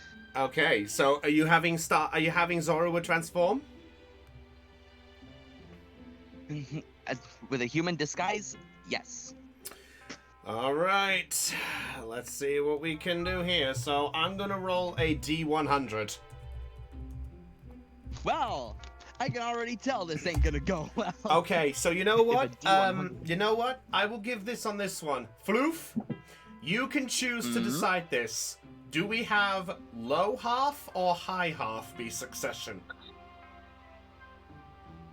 How about low half? Low half. So 1 to 50 is the success. 51 to 100 is not. 51 to 100 is a not. All right. Oh my fucking god!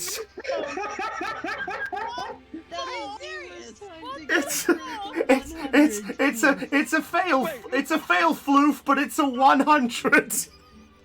I changed my mind. I changed my mind.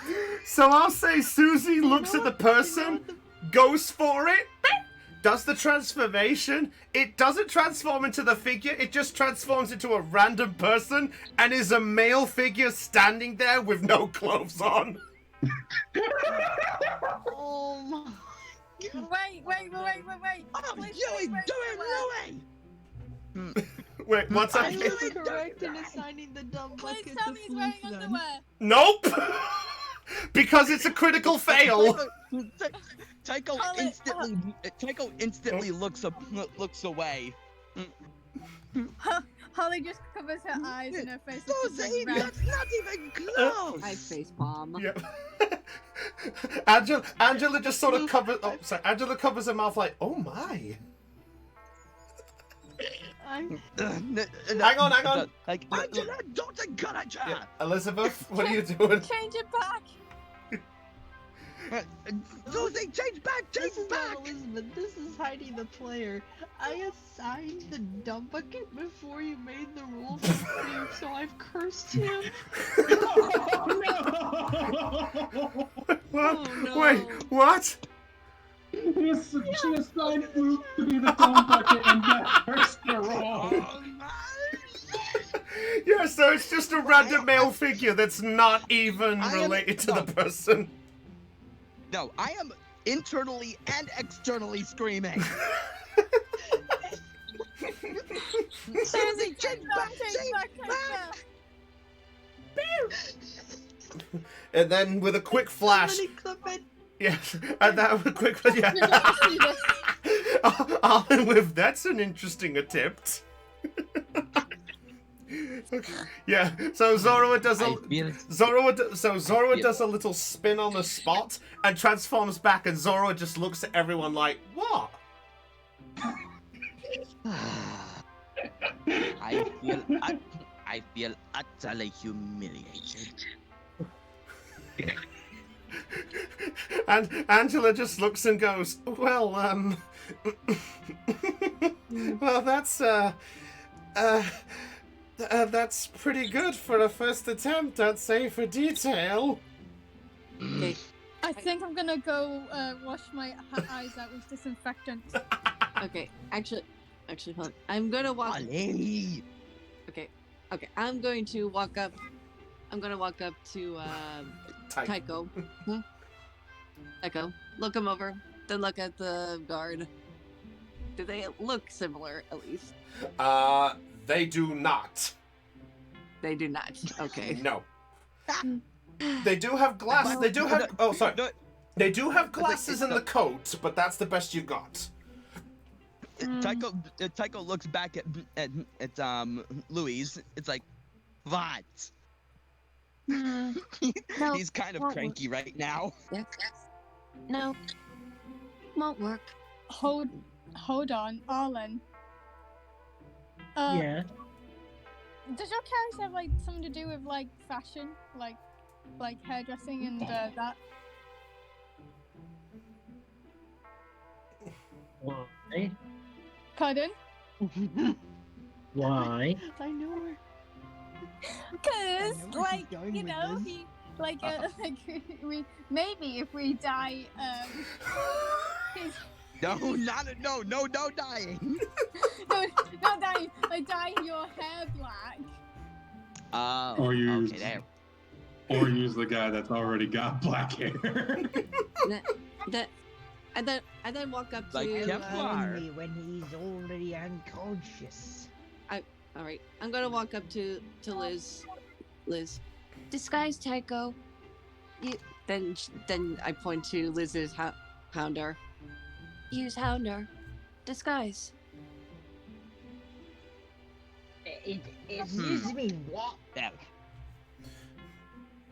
By the way, by the way, sorry to bring up this point. As you're doing this, Death Nugget sort of is actually cowering after it came out. Oh. Oh. Oh. Cowering. What is wrong with the Hound Hour? Hey, Death Nugget? Are you alright?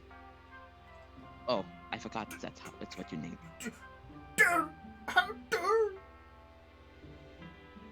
Hey, shh. It's alright, No one is gonna hurt you. Okay. I'm Okay, gently hmm. gonna stroke its head and scratch behind its ears. Okay. I'm So, gonna Louise. channel Death Nugget.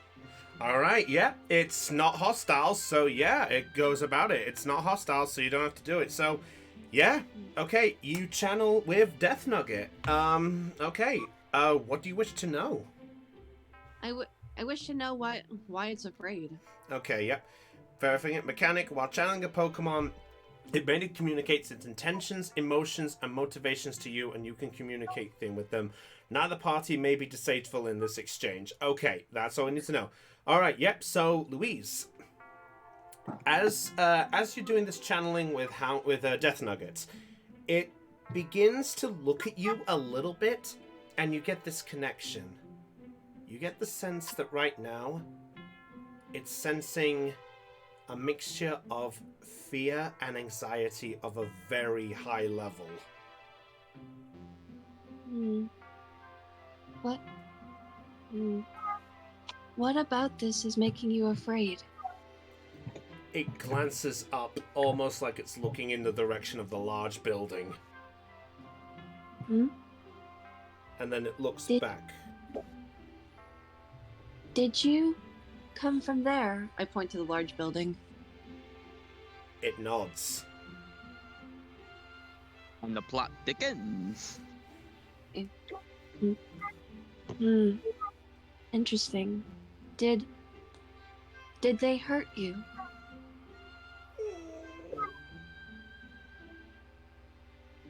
It just gives this moan as it just shuffles a little bit closer back to Elizabeth.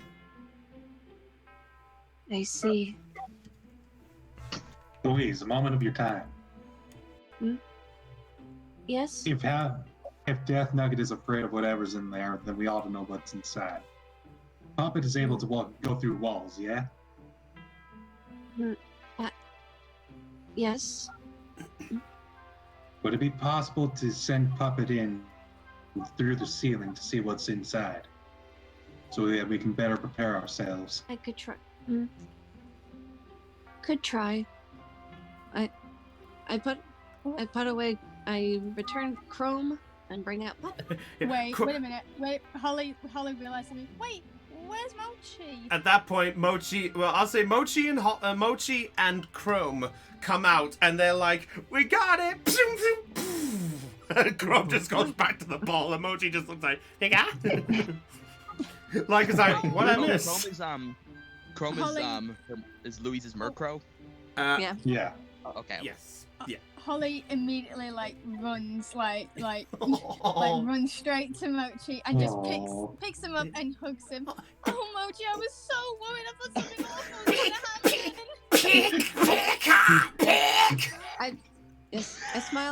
I smile at Crumb's Pokeball just as I'm bringing out Puppet. Yeah, Puppet. You did well. All right, yeah. So Okay, Puppet. so, Sorry, I'll say Puppet comes out and does a little shimmy dance like shut up. Hey, Puppet. So Puppet, I need a favor. Shut. I point to a large building. Look out. Shut. And you're gonna send it in. Yep. Just for a quick look, just to see what's inside. Okay, fair enough. Yeah. All right, where are you sending it in? Just so I know. All right. I don't know if it can phase through walls, but if it can. But just in case it can't, I'm gonna have it look through a window. Okay, which window? I'll well- say right now, I'll just give you the verified just for this. It is one floor. This was just a context of what I had. So all of it is on this floor up here. Oh, all right.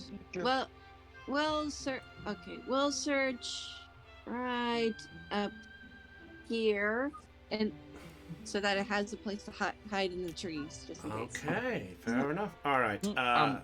Yes, I'm Tycho. gonna- Can I, excuse me. So, Tycho is going to walk over to Louise, and okay, so are you still leaning toward the idea of disguising myself Well, and Susie here?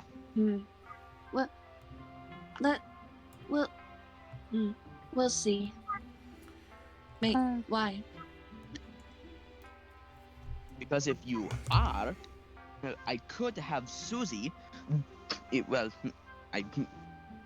may have said this, I don't remember, but you did. I think I should have Susie here disguise as the Houndour. That's a better idea. but won't it look weird without its trainer? I will be with if the disguise is Zora. But wait, so you're gonna be the trainer? Yes. Why? Well, no offense, you look nothing like the scientist. They'll immediately recognize that, well, you're not their scientist. I don't look like a scientist. You do. You do. I meant that you don't look like that scientist. Holly points towards this unconscious scientist. That's why I'm. Okay, that is true. Okay. For a moment, I felt slightly offended. I'm gonna go up to Kemplar, and then I'm gonna compare him to the guard. Okay. Where I'm gonna have with Holly like there is that sort of anime tears when she's hugging Mochi. Yeah. I'm gonna see if she'll notice the rope. I'll say, okay, you know what? I'll say based on the situation you're able to, but just before we get there, the Shuppet. Yes. I just saw a big-ass raven fly over me. Goddamn. This is what you're able to see. Oh. Oh god, I know this building. Is that Team Rocket? Not Team Rocket, but close enough. It does look familiar. Oh wait, is that from Diamond and Pearl or Heart Gold? Diamond and Pearl. Diamond and Pearl. Okay, I don't. Oh, Team Galactic. No, wait, no, it's the fucking Oh my God. windmill. Yep. Yeah, Yes, it is. God damn it! I was hoping nobody would. All right. So as You this got is, on the third. yeah. By the way, as this is going on, the Shuppet does hear something, and it's beginning to come from around the corner.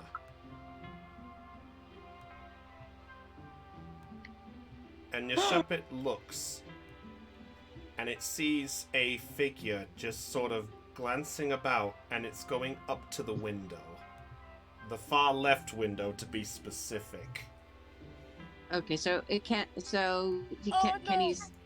Wait. Can he? Wait. Is wait. Which is puppet looking out that? Okay, that's not the one that puppet's looking at, right? Nope. Yeah, no, Puppet's over here, and this guy is over here. Okay, I'm gonna have. Okay, I'm gonna have puppet is going to. Okay. It's going to use invisibility, and go over to and kind of make its way over to the other window. Okay, so it's going to look out the window where the guy is. Yeah. Yes, but using invisibility. Okay. Yep. I'll say that's perfectly fine. So as it gets closer, he does hear a response, or Suppet does hear a response, just like. So that's what the racket is all about. It's two little trainers sticking out of the sore thumb on the path. Wait. Wait. Where's Kevin? Oh, don't tell me that fool has left me. What a surprise. Looks like we might have to pick things up. Vulcan! Vulcan, come here! Vulcan? And the Shuppet does hear the faint of a... More. Oh no! Oh. And out from the corner... It's a shiny. No. A shiny Magmar? Yep. Someone get Tamatoa out here, cause there's a shiny. Sorry. At this point, he goes, Vulcan, what do you think? Do you think we have enough time? Magmar, and it nods, and he goes, very well. We should probably get them to hurry up. It's the best we've got. Sorry, 1 second. David! This is mysterious. David! Dixon! We need to get moving! Wait, did you say Diction? Dixon. Dixon! Diction transcends dimensions. Dictionary. No, I've had enough of that guy on. Yeah. And as they walk away, Shuppet vaguely hurts. The Shuppet then Shuppet vaguely hears the last words, just goes, I could say we'd probably got like another 5 or 6 before we can have to get out. And that's the last words you hear. Ooh. So just for verification, because you guys can see out of this window, he could see pretty much about here. Oh shit! So he saw Louise and I. Yep. Knew it. Not that you guys know that.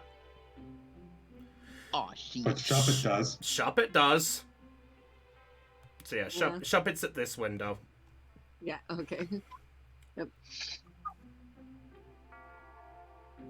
Pokemon Cries really Wow. spoiled the surprise. No, they knew. Okay, sorry, to explain for Raven, just so he knows. The reason they know, these guys know a Magmar is here. They know about a Magmar is here because the gym leader tried to adventure this place, and they've got gym leader with them. So that's why I didn't spoil the surprise too much. But yeah, they didn't know about it being shiny. No. Okay. Okay. Gonna have Puppet go back to the others to warn them. Yeah, so I'll say Shuppet comes back and Louise, as you see Shuppet come back, you see this look of like it's generally worried or concerned as it comes up, and it's just sort of bouncing up and down like Shuppet. Okay. Okay. I hold up my hand. I remove the channeling from from Death Nugget and then channel Puppet. No. Just shakes a little and just cuddles up to Elizabeth. Oh. And then Get Puppet. Scorches behind the ears. Aww. And Puppet, at this point, you're able to determine that it's scared, and because the fact that the extra effect of the channeling is you have vague knowledge of what happened in the past hour based on the memories. So, you do get a glimpse of, though you don't get the wording, You do get the sight of the figure looking out of the window, and Shuppet turned around to see where he was looking and could see Kemplar and Louise in the distance. And that's all you're able to determine. Guys, I am gonna have to go back to work now. No worries. All right. At least you were here for the big... Later. See ya. You know what? I'm at least glad that I was able to pop in and do a bit with you guys. Yay. We're happy to have Wasn't you. a total loss. Woo. Yeah, we're All happy right, you could join I'll us. see you guys later. See you later, dude. Bye. Hope we'll see you for the next one. Bye, everyone. Bye. Bye. Also, Okay. Dell, Yes. Blaked potato. Nah. Anyway, bye. Don't ask. Boy. I'll explain later. Glad to Okay. know there's something here. My eyes widened. Someone saw us.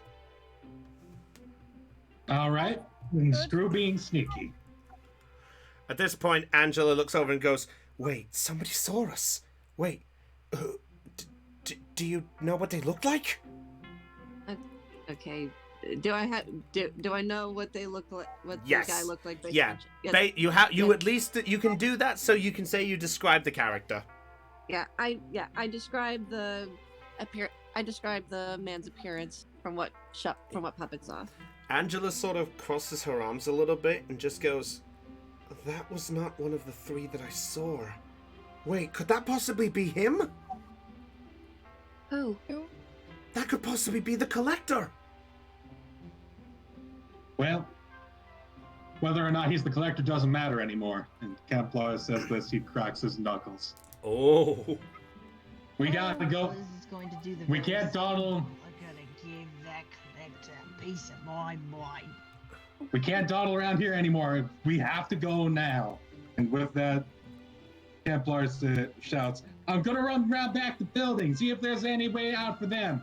I'm gonna do my best to stop them," and he's gonna run all the way over. All right, fair enough. All right, so he's going to go in that direction there. Fair enough. Right, what are the rest of you guys doing? Okay.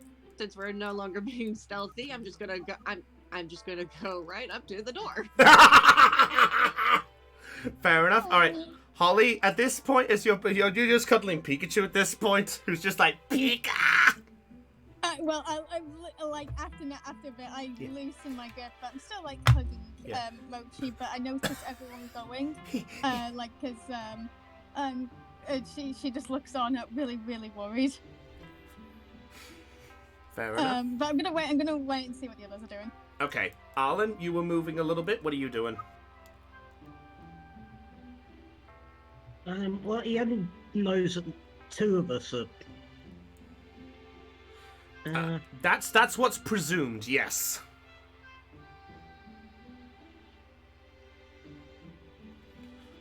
Yeah, I'm gonna try and more stealthily make my way to the building rather than running in. Okay, make a stealth check. Like a gentleman. Mental gen. Yeah, like a gentleman. Mental gen. Like a gentleman, that's what I heard too. Not one. Yes! There is a nat one. There's a 5. All right. Now, Okay. I'll say at this point, you're able to at least vaguely hear the beedrill, and at this point, as you hear the beedrill's wings, despite in the distance, you suddenly get this urge of like, I gotta be quicker, gotta be just a little bit quicker, and you're able to rustle a few things, but that's what you get so far. okay. All right. Do your best, Arlen. We still love you. All right. Elizabeth, what are you doing? As I noticed the Houndour, is he still cowering?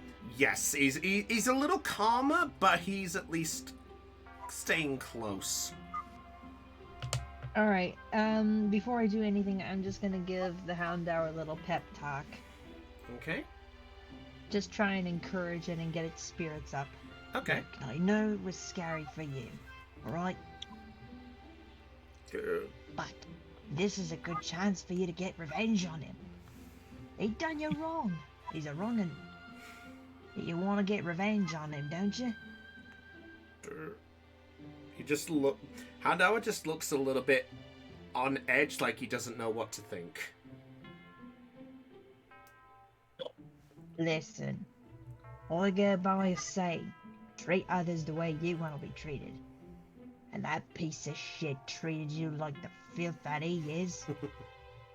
I think it's time we pay him back tenfold. Tycho at this point just sort of perks up a little bit and goes, just to put a moment there, I can... I hold up my hand as I'm on a roll. Okay. So what do you say, partner? You in? Make a...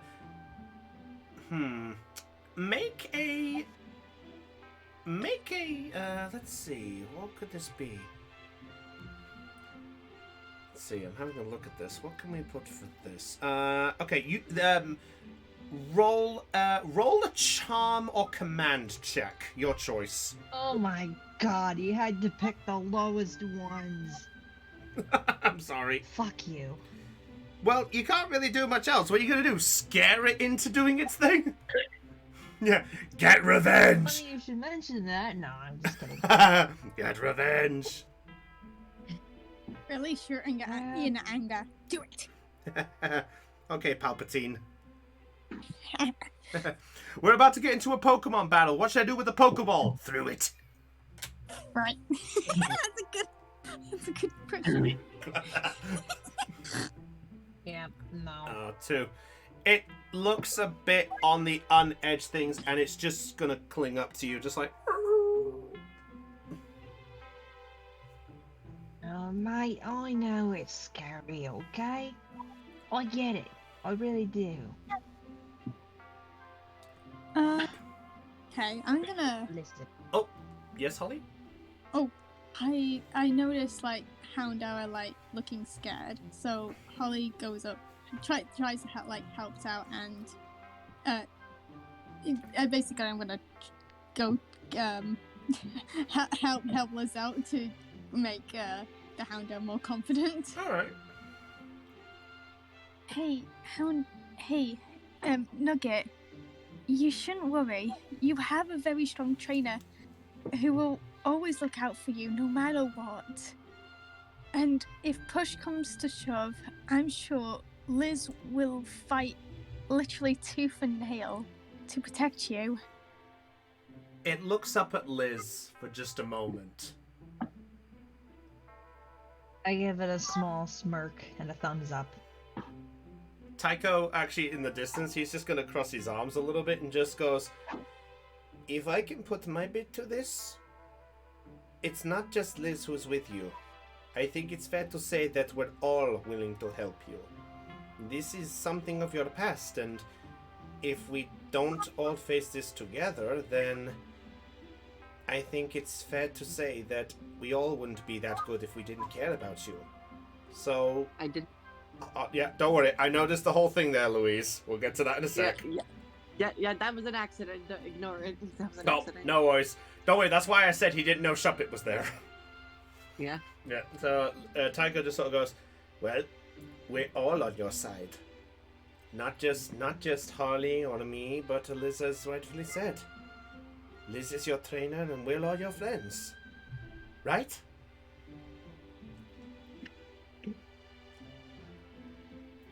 Okay, you know what? Holly, roll a charm check.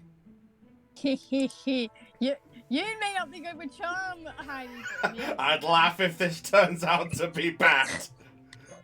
If I swear to God, if I get a low roll just for saying that shit, please.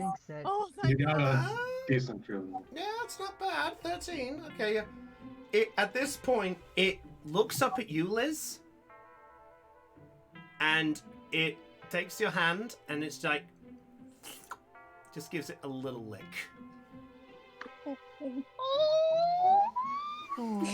And as it does that, Houndour then looks over at you, Holly, and it just walks up to you and does the same thing.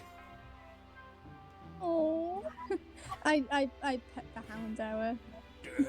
And then it walks up to Tycho and does a bit the same thing, and he just goes, you're welcome.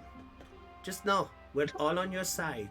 And no matter what happens, we'll make sure you face this with all of us on your side. Especially Liz.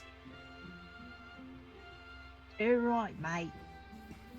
And Holly, Liz, as you're looking at this direction, Angela is looking over at you all, and you just see this warm smile on her face as she's looking at you all.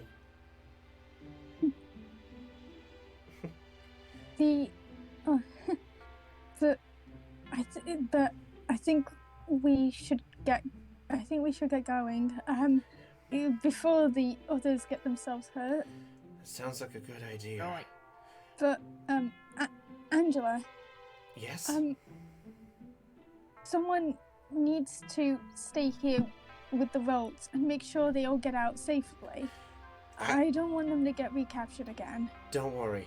I was going to kind of suggest, because we still technically have the sleeping guy here, so maybe somebody should stay behind, and might as well be me. Plus, if anything else, I've got this guy as a perfect proof, so if push comes to shove, I can always make a break for trying to get the police if we got some physical proof here. So if anything happens, just knock on those windows, get my attention, and I'll go rush to get the police from Petalburg as fast as I can. Thank you. No worries. Just promise me you'll be careful. We will. Well, we'll try to anyway. As Holly remembers, like Tycho running head first with the fucking drill, and Louise just casually walking. That's fair enough. All right. Oh, Arlen makes the move there. All right. Kemplar. All right, so I'm pretty much around the back of the building. Do I notice any sort of doors along the back of the building? Let me. Or any way for them to escape? I would like you to make either perception or intuition. Your choice. Well, I know which one I'm doing. 17. Wow. Okay. You do go through amongst the trees and things, and hiding behind a small bush, there is a back door. Oh, perfect. Okay. What's the back door made out of?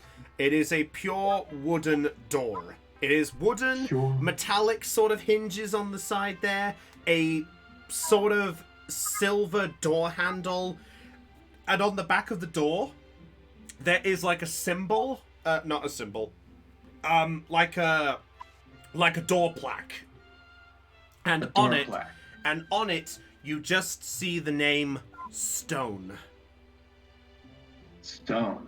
Okay. So you said the door was made out of wood and it's in the ground, right? It is into the house. Oh, into the house. Yeah. You said it was behind a bush. So yeah, it is behind. Yeah, so it's like somebody had put a bush there to cover the door. Think of it as like if you move the bush, you find the back door to the building, basically. All right, so let's do it like this. Swear to God, if the collector is some sort of like, also like a fucking stone collector, I'm gonna be pissed. Nah. I might just pull out the rock collection in the worst case scenario. Oh, fuck. All right. Okay. Well, while you. So... yeah, if you finish that bit up, and then we'll finish what everyone else is doing. I'd like to bring out Torchic. Oh no. And. Alright, let's see. I'd like to use one of Torchic. I had. I'm not going to set fire to anything. Well, maybe I will. But I've got one thing that I want. I've got one idea. Uh-oh. Let's see.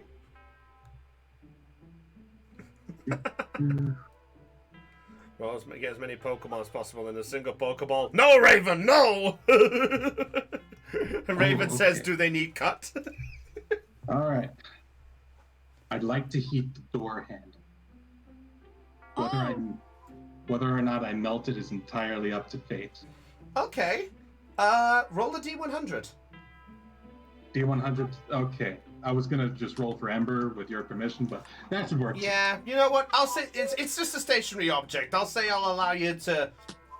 Let's put it this way. I've got 4 results in mind. Let's find out how this goes. Okay. 53. 53. Okay. You managed to heat up the door handle.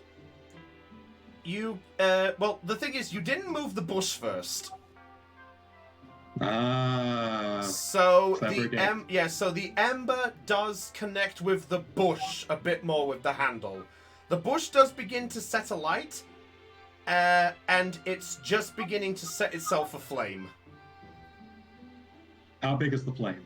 Right now it's probably about just up to your shin. Okay.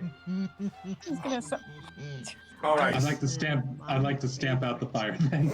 Okay, yeah. You know what? I'll let you have an opportunity to do that. I'll be fair enough. I'll say you get an opportunity. By the way, the lot of you on the front see a small pillar of smoke just come up from behind the house.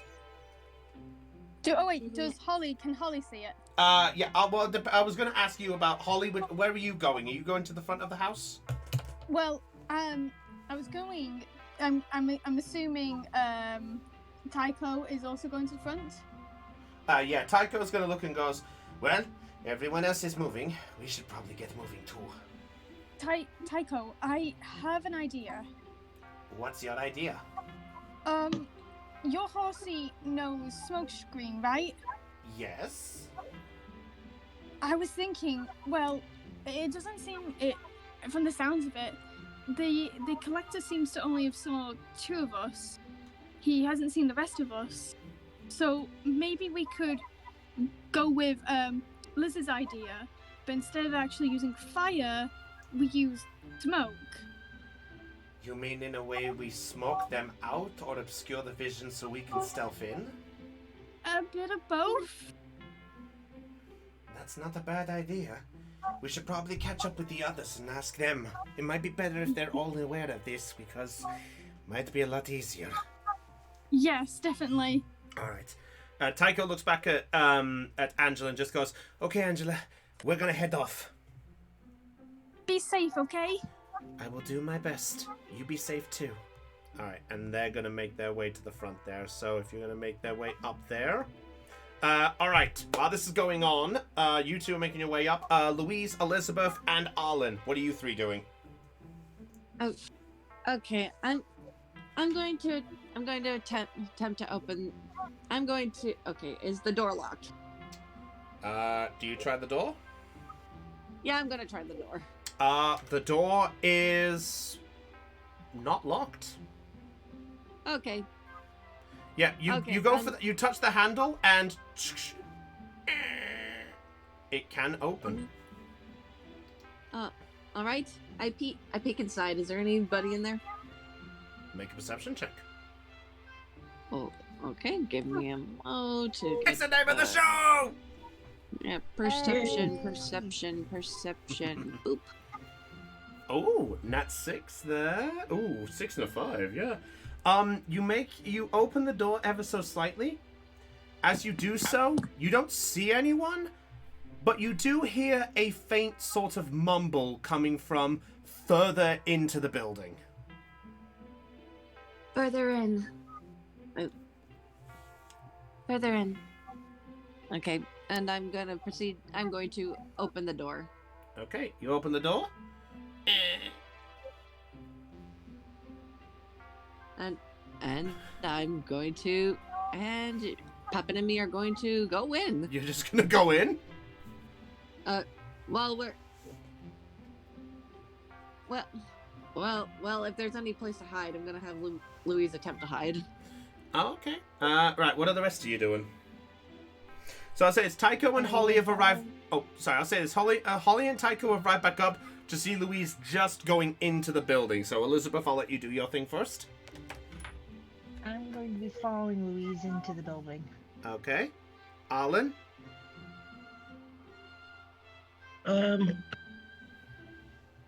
If the others 2 have gone into the building, I'm going to look back at Tycho and Holly. I'm going to say, are you 2 heading in as well? Because I'm planning to seal the door. I Or was try- I was thinking, what if instead of using actual fire to smoke them out, what if we use smoke screen? For what if Reggie uses smoke screen? Not only will it also use as Liz's idea of smoking them out, but it will also help obscure us.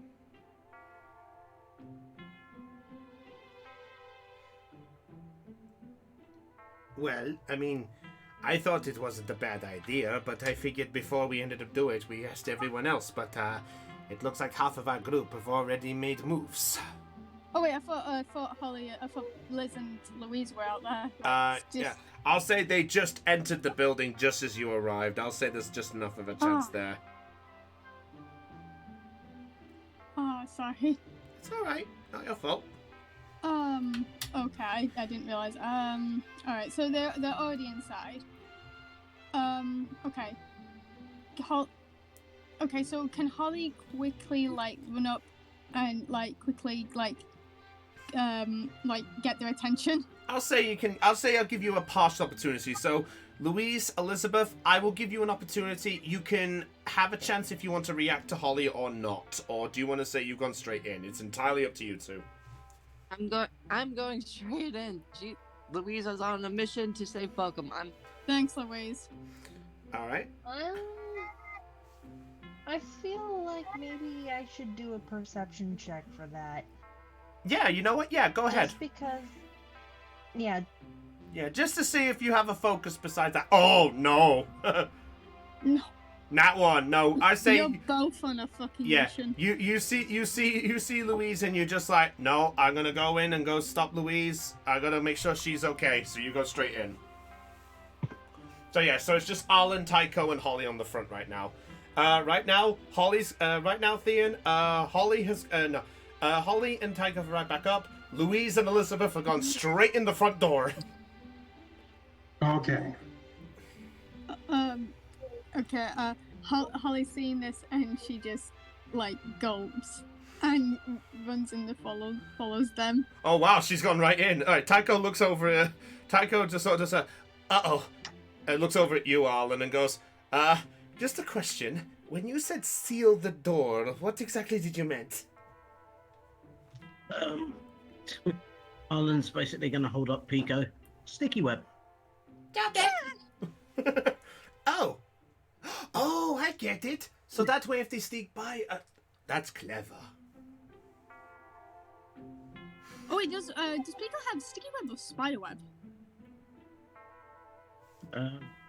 Either way, I can... Yeah, either way, it's webs. Yeah, well you have string, I think you have string shot technically. I think I have a few of those. Yeah, I've got spider web and I've got string shot, so there you go. I can. Yes, so yeah, you have both options. Yeah, fair enough. Double stealing it. Yeah, Tycho just sort of goes, all right, I'll go in and make sure that the girls are safe. Just seal up here, and I don't know. Where did Kemplar go?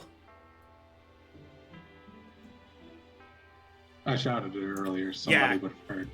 Yeah, fair enough. Yeah, so you would have heard. Yeah, so he goes, have you heard back from Kemplar? I believe he went round the back. You know what? I'm gonna go into the front and make sure the girls are okay. Just you're coming in after us, right? Right. Okay. All right. So I assume by that logic, all 5 of you lot are going in the front door, and Arlen is planning to seal as he goes in. Yep. Is that the plan? Yeah. 4 of us are going in the front. Kemplar's in the back, and Arlen's in the front. Yes. So 5 in the front, 1 in the back. All right. In that case, let's put you all around here. So, in which case, I would like you lot to sort yourselves out down here, if you would please. Real quick, that was the only other entrance into the building, right? Yes. Okay. Ooh, better idea. Is there like a rock lying around or something I'll say on the ground? you're able to at least find a rock or two. It's a big rock. Okay, so Arlen is going to basically smash a sort of Joltik-sized hole at the bottom corner of one of the windows. He's going to tell Pico to sort of spiderweb and string shot the door after he's gone through it, and then get Pico to scuttle through the broken window and join him. Oh, okay. That's genius. That way, if they come across the door, one, they won't be able to open it, and two, they won't be in the position to burn the web off. That's not a bad idea. That's fucking smart. All right. Fair enough. I'll have to figure that out. All right. So as you guys enter, by the way, you do hear a noise coming from within. You do hear the sound of ouch! What the bloody hell? Wait, which way? I look at Puppet.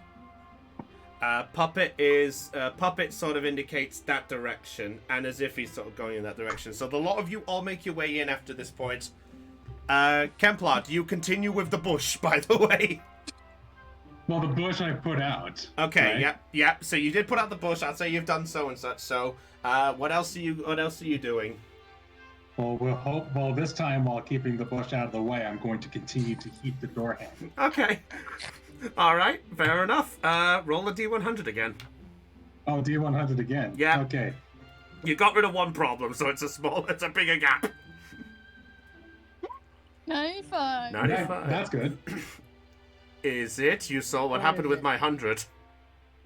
That's true. Yeah. If is good. Yeah. Well, at least with this roll, now I know whether or not it's going to be good or bad, depending on how I roll. Yeah. All right. As you guys all right, so we'll get to that in a minute. What are the rest of you doing? The rest of the group who entered through, you heard the eow! I'm going to go over this way. Oh, Louise is just going right for it. Yeah, yes, but I'm gonna hide around the corner and kind of and I'm gonna have Puppet kind of stealthily peek around the corner. Okay. Whereabouts to the corner? Just about here? Yeah, just about. Okay. Reminder, Puppet has invisible. Yeah, it Yeah. does. Yeah, and Puppet with there. So you know what? Okay, yeah. So Puppet Puppet does move there, and as she does, 1 second. Okay, Okay, before that, Puppet is still channeled, right? Yes. I'm gonna use shared senses on Puppet. Okay. Give me a minute. Okay, should I bring up shared senses again? No, I got your truth. Don't worry. Okay. That's what Shuppet sees. Right. Look out. Shuppet. All right. So as this is going on, Arlen, you've now done what you're doing. Right. So you are in. You make your way in, and now you see the girls all going to go in there. All right. How far is Shuppet going? Okay, Shuppet is going to be invisible. Is okay? Shuppet invisible. I would say so. Okay, Shuppet, while invisible, is going to go over here and peek down what I believe looks like a hallway. Okay. As you do so, Shuppet sees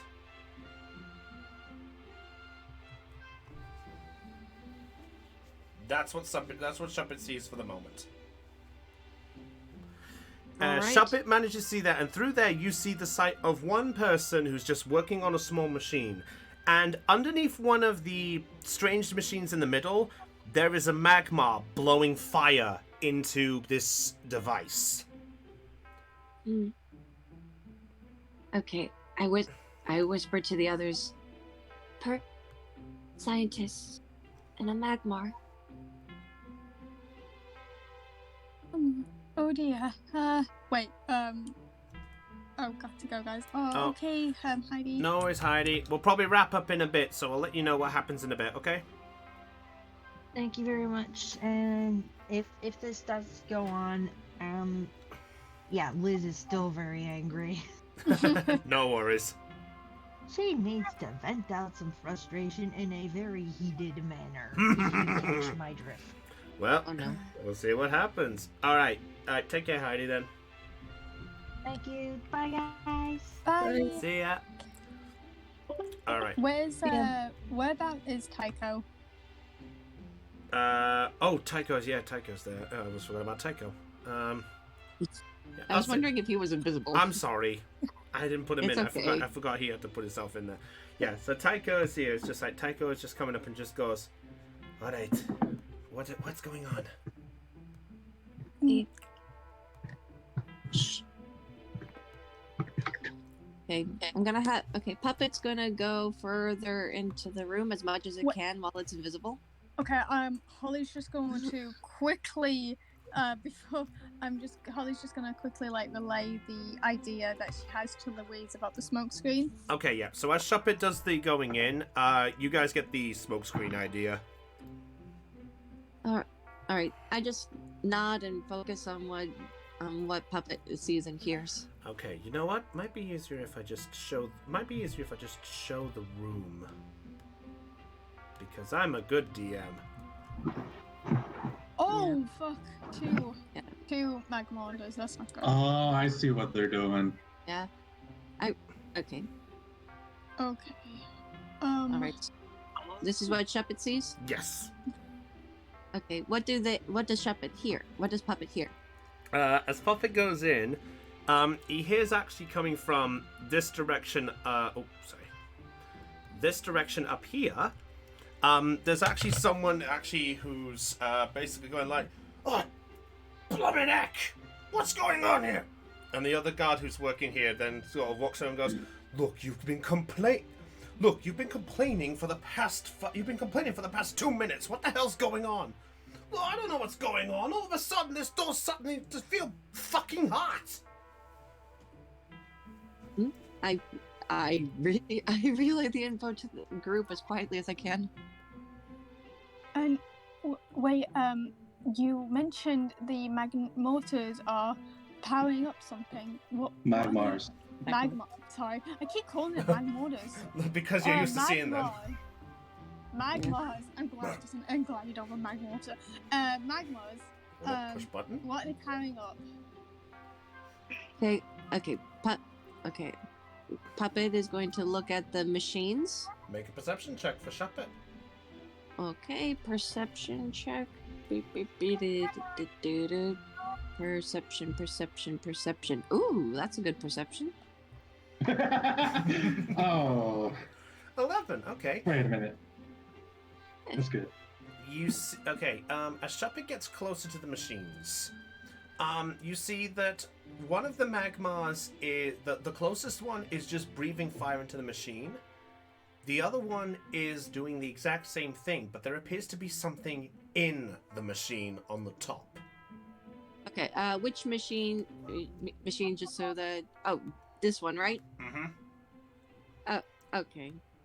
Shuppet's gonna kind of fly up to where the thing is to get a better look. As Shuppet does, the device comes out and the egg goes back into the machine, and out comes the rolls. Rolled eggs. Incubators. Okay.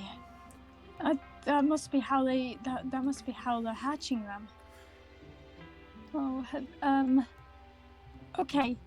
I have an idea. As this happens, Shuppet turns, and two more figures come out. One of them looks over, just goes, "Looks like another dud." The other one goes, "Oh, the boss is not going to like this. Well, how many is this now? I lost track." "Well, as far as...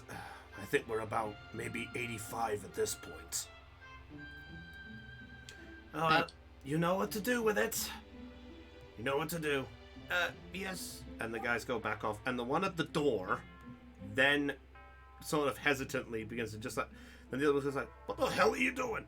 Look, this thing got hot. I don't want to burn myself again. And as he does it, just like, just do it, otherwise he's gonna get mad. Touches the handle. And opens the door. And as he opens it, he's greeted to the sight of a Torchic. Burning his face. Yep. Yeah, basically Kemplar is there. He opens it and goes, what the heck? Ah! I relay everything that Shepard sees and hears to the crew. And as this guy goes, basically stumbles, and the other one's like, what the heck? And as this goes on, I will put this here for the sake of context. Just for the sake of this. Torchic is there on the other side of the door. I imagine the Torchic cuts inside his smiley face. It's just it looks so happy. And as it happened, this guy goes, what the hell? Wait, a torch? Wait, and this one comes up and goes, what the hell has got a Torchic? Hey, do you think he might? And looks up and sees Kemplar. And that's where we're going to end tonight's session. Oh, Jesus. The suspense is killing me. Yeah, that's how we're going to end this one. Louise, you got to get everybody moving now. Yeah. Wait, Louise, quick question. Yes. Would Astonish... no, oh wait, it doesn't like... Oh, wait. Oh, does Shepard have Astonish? Yep. It doesn't matter. He's got Astonish once per battle.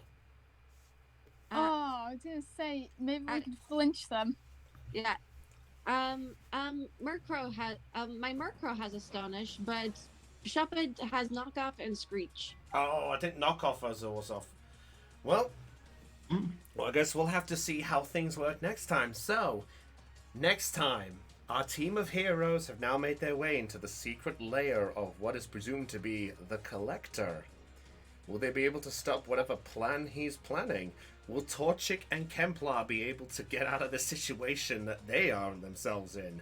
Will the others be able to catch up in time? And what exactly is the Collector's true goal in this scenario? Well, you'll have to tune in next time to find out the answers to that one. So until then, everyone, if you were charged with joy with this stream, hit the follow and everything else going on. You know what you've exactly got to do. Huge thank you to everyone who turned up, and hope you all had a grand time. Until then, we'll see you in 2 more weeks when the next episode of our Pokemon adventure is carrying on. So until then, it's goodbye from myself, Brownie of the Dojo Gamers. It's goodbye from Dell. Boy, everybody. Goodbye from Caitlin. Bye, guys. Aeon. See you later. And Thean. Help. You're gonna get cooked, boy. And the moral of today's story is, don't split the party. Until then, everyone, stay charged. Catch you all later. And finally, shiny magma. We have fucking... Yeah. We'll probably have to fight 4 Magmars. You'll find out in 2 weeks. Catch you all later.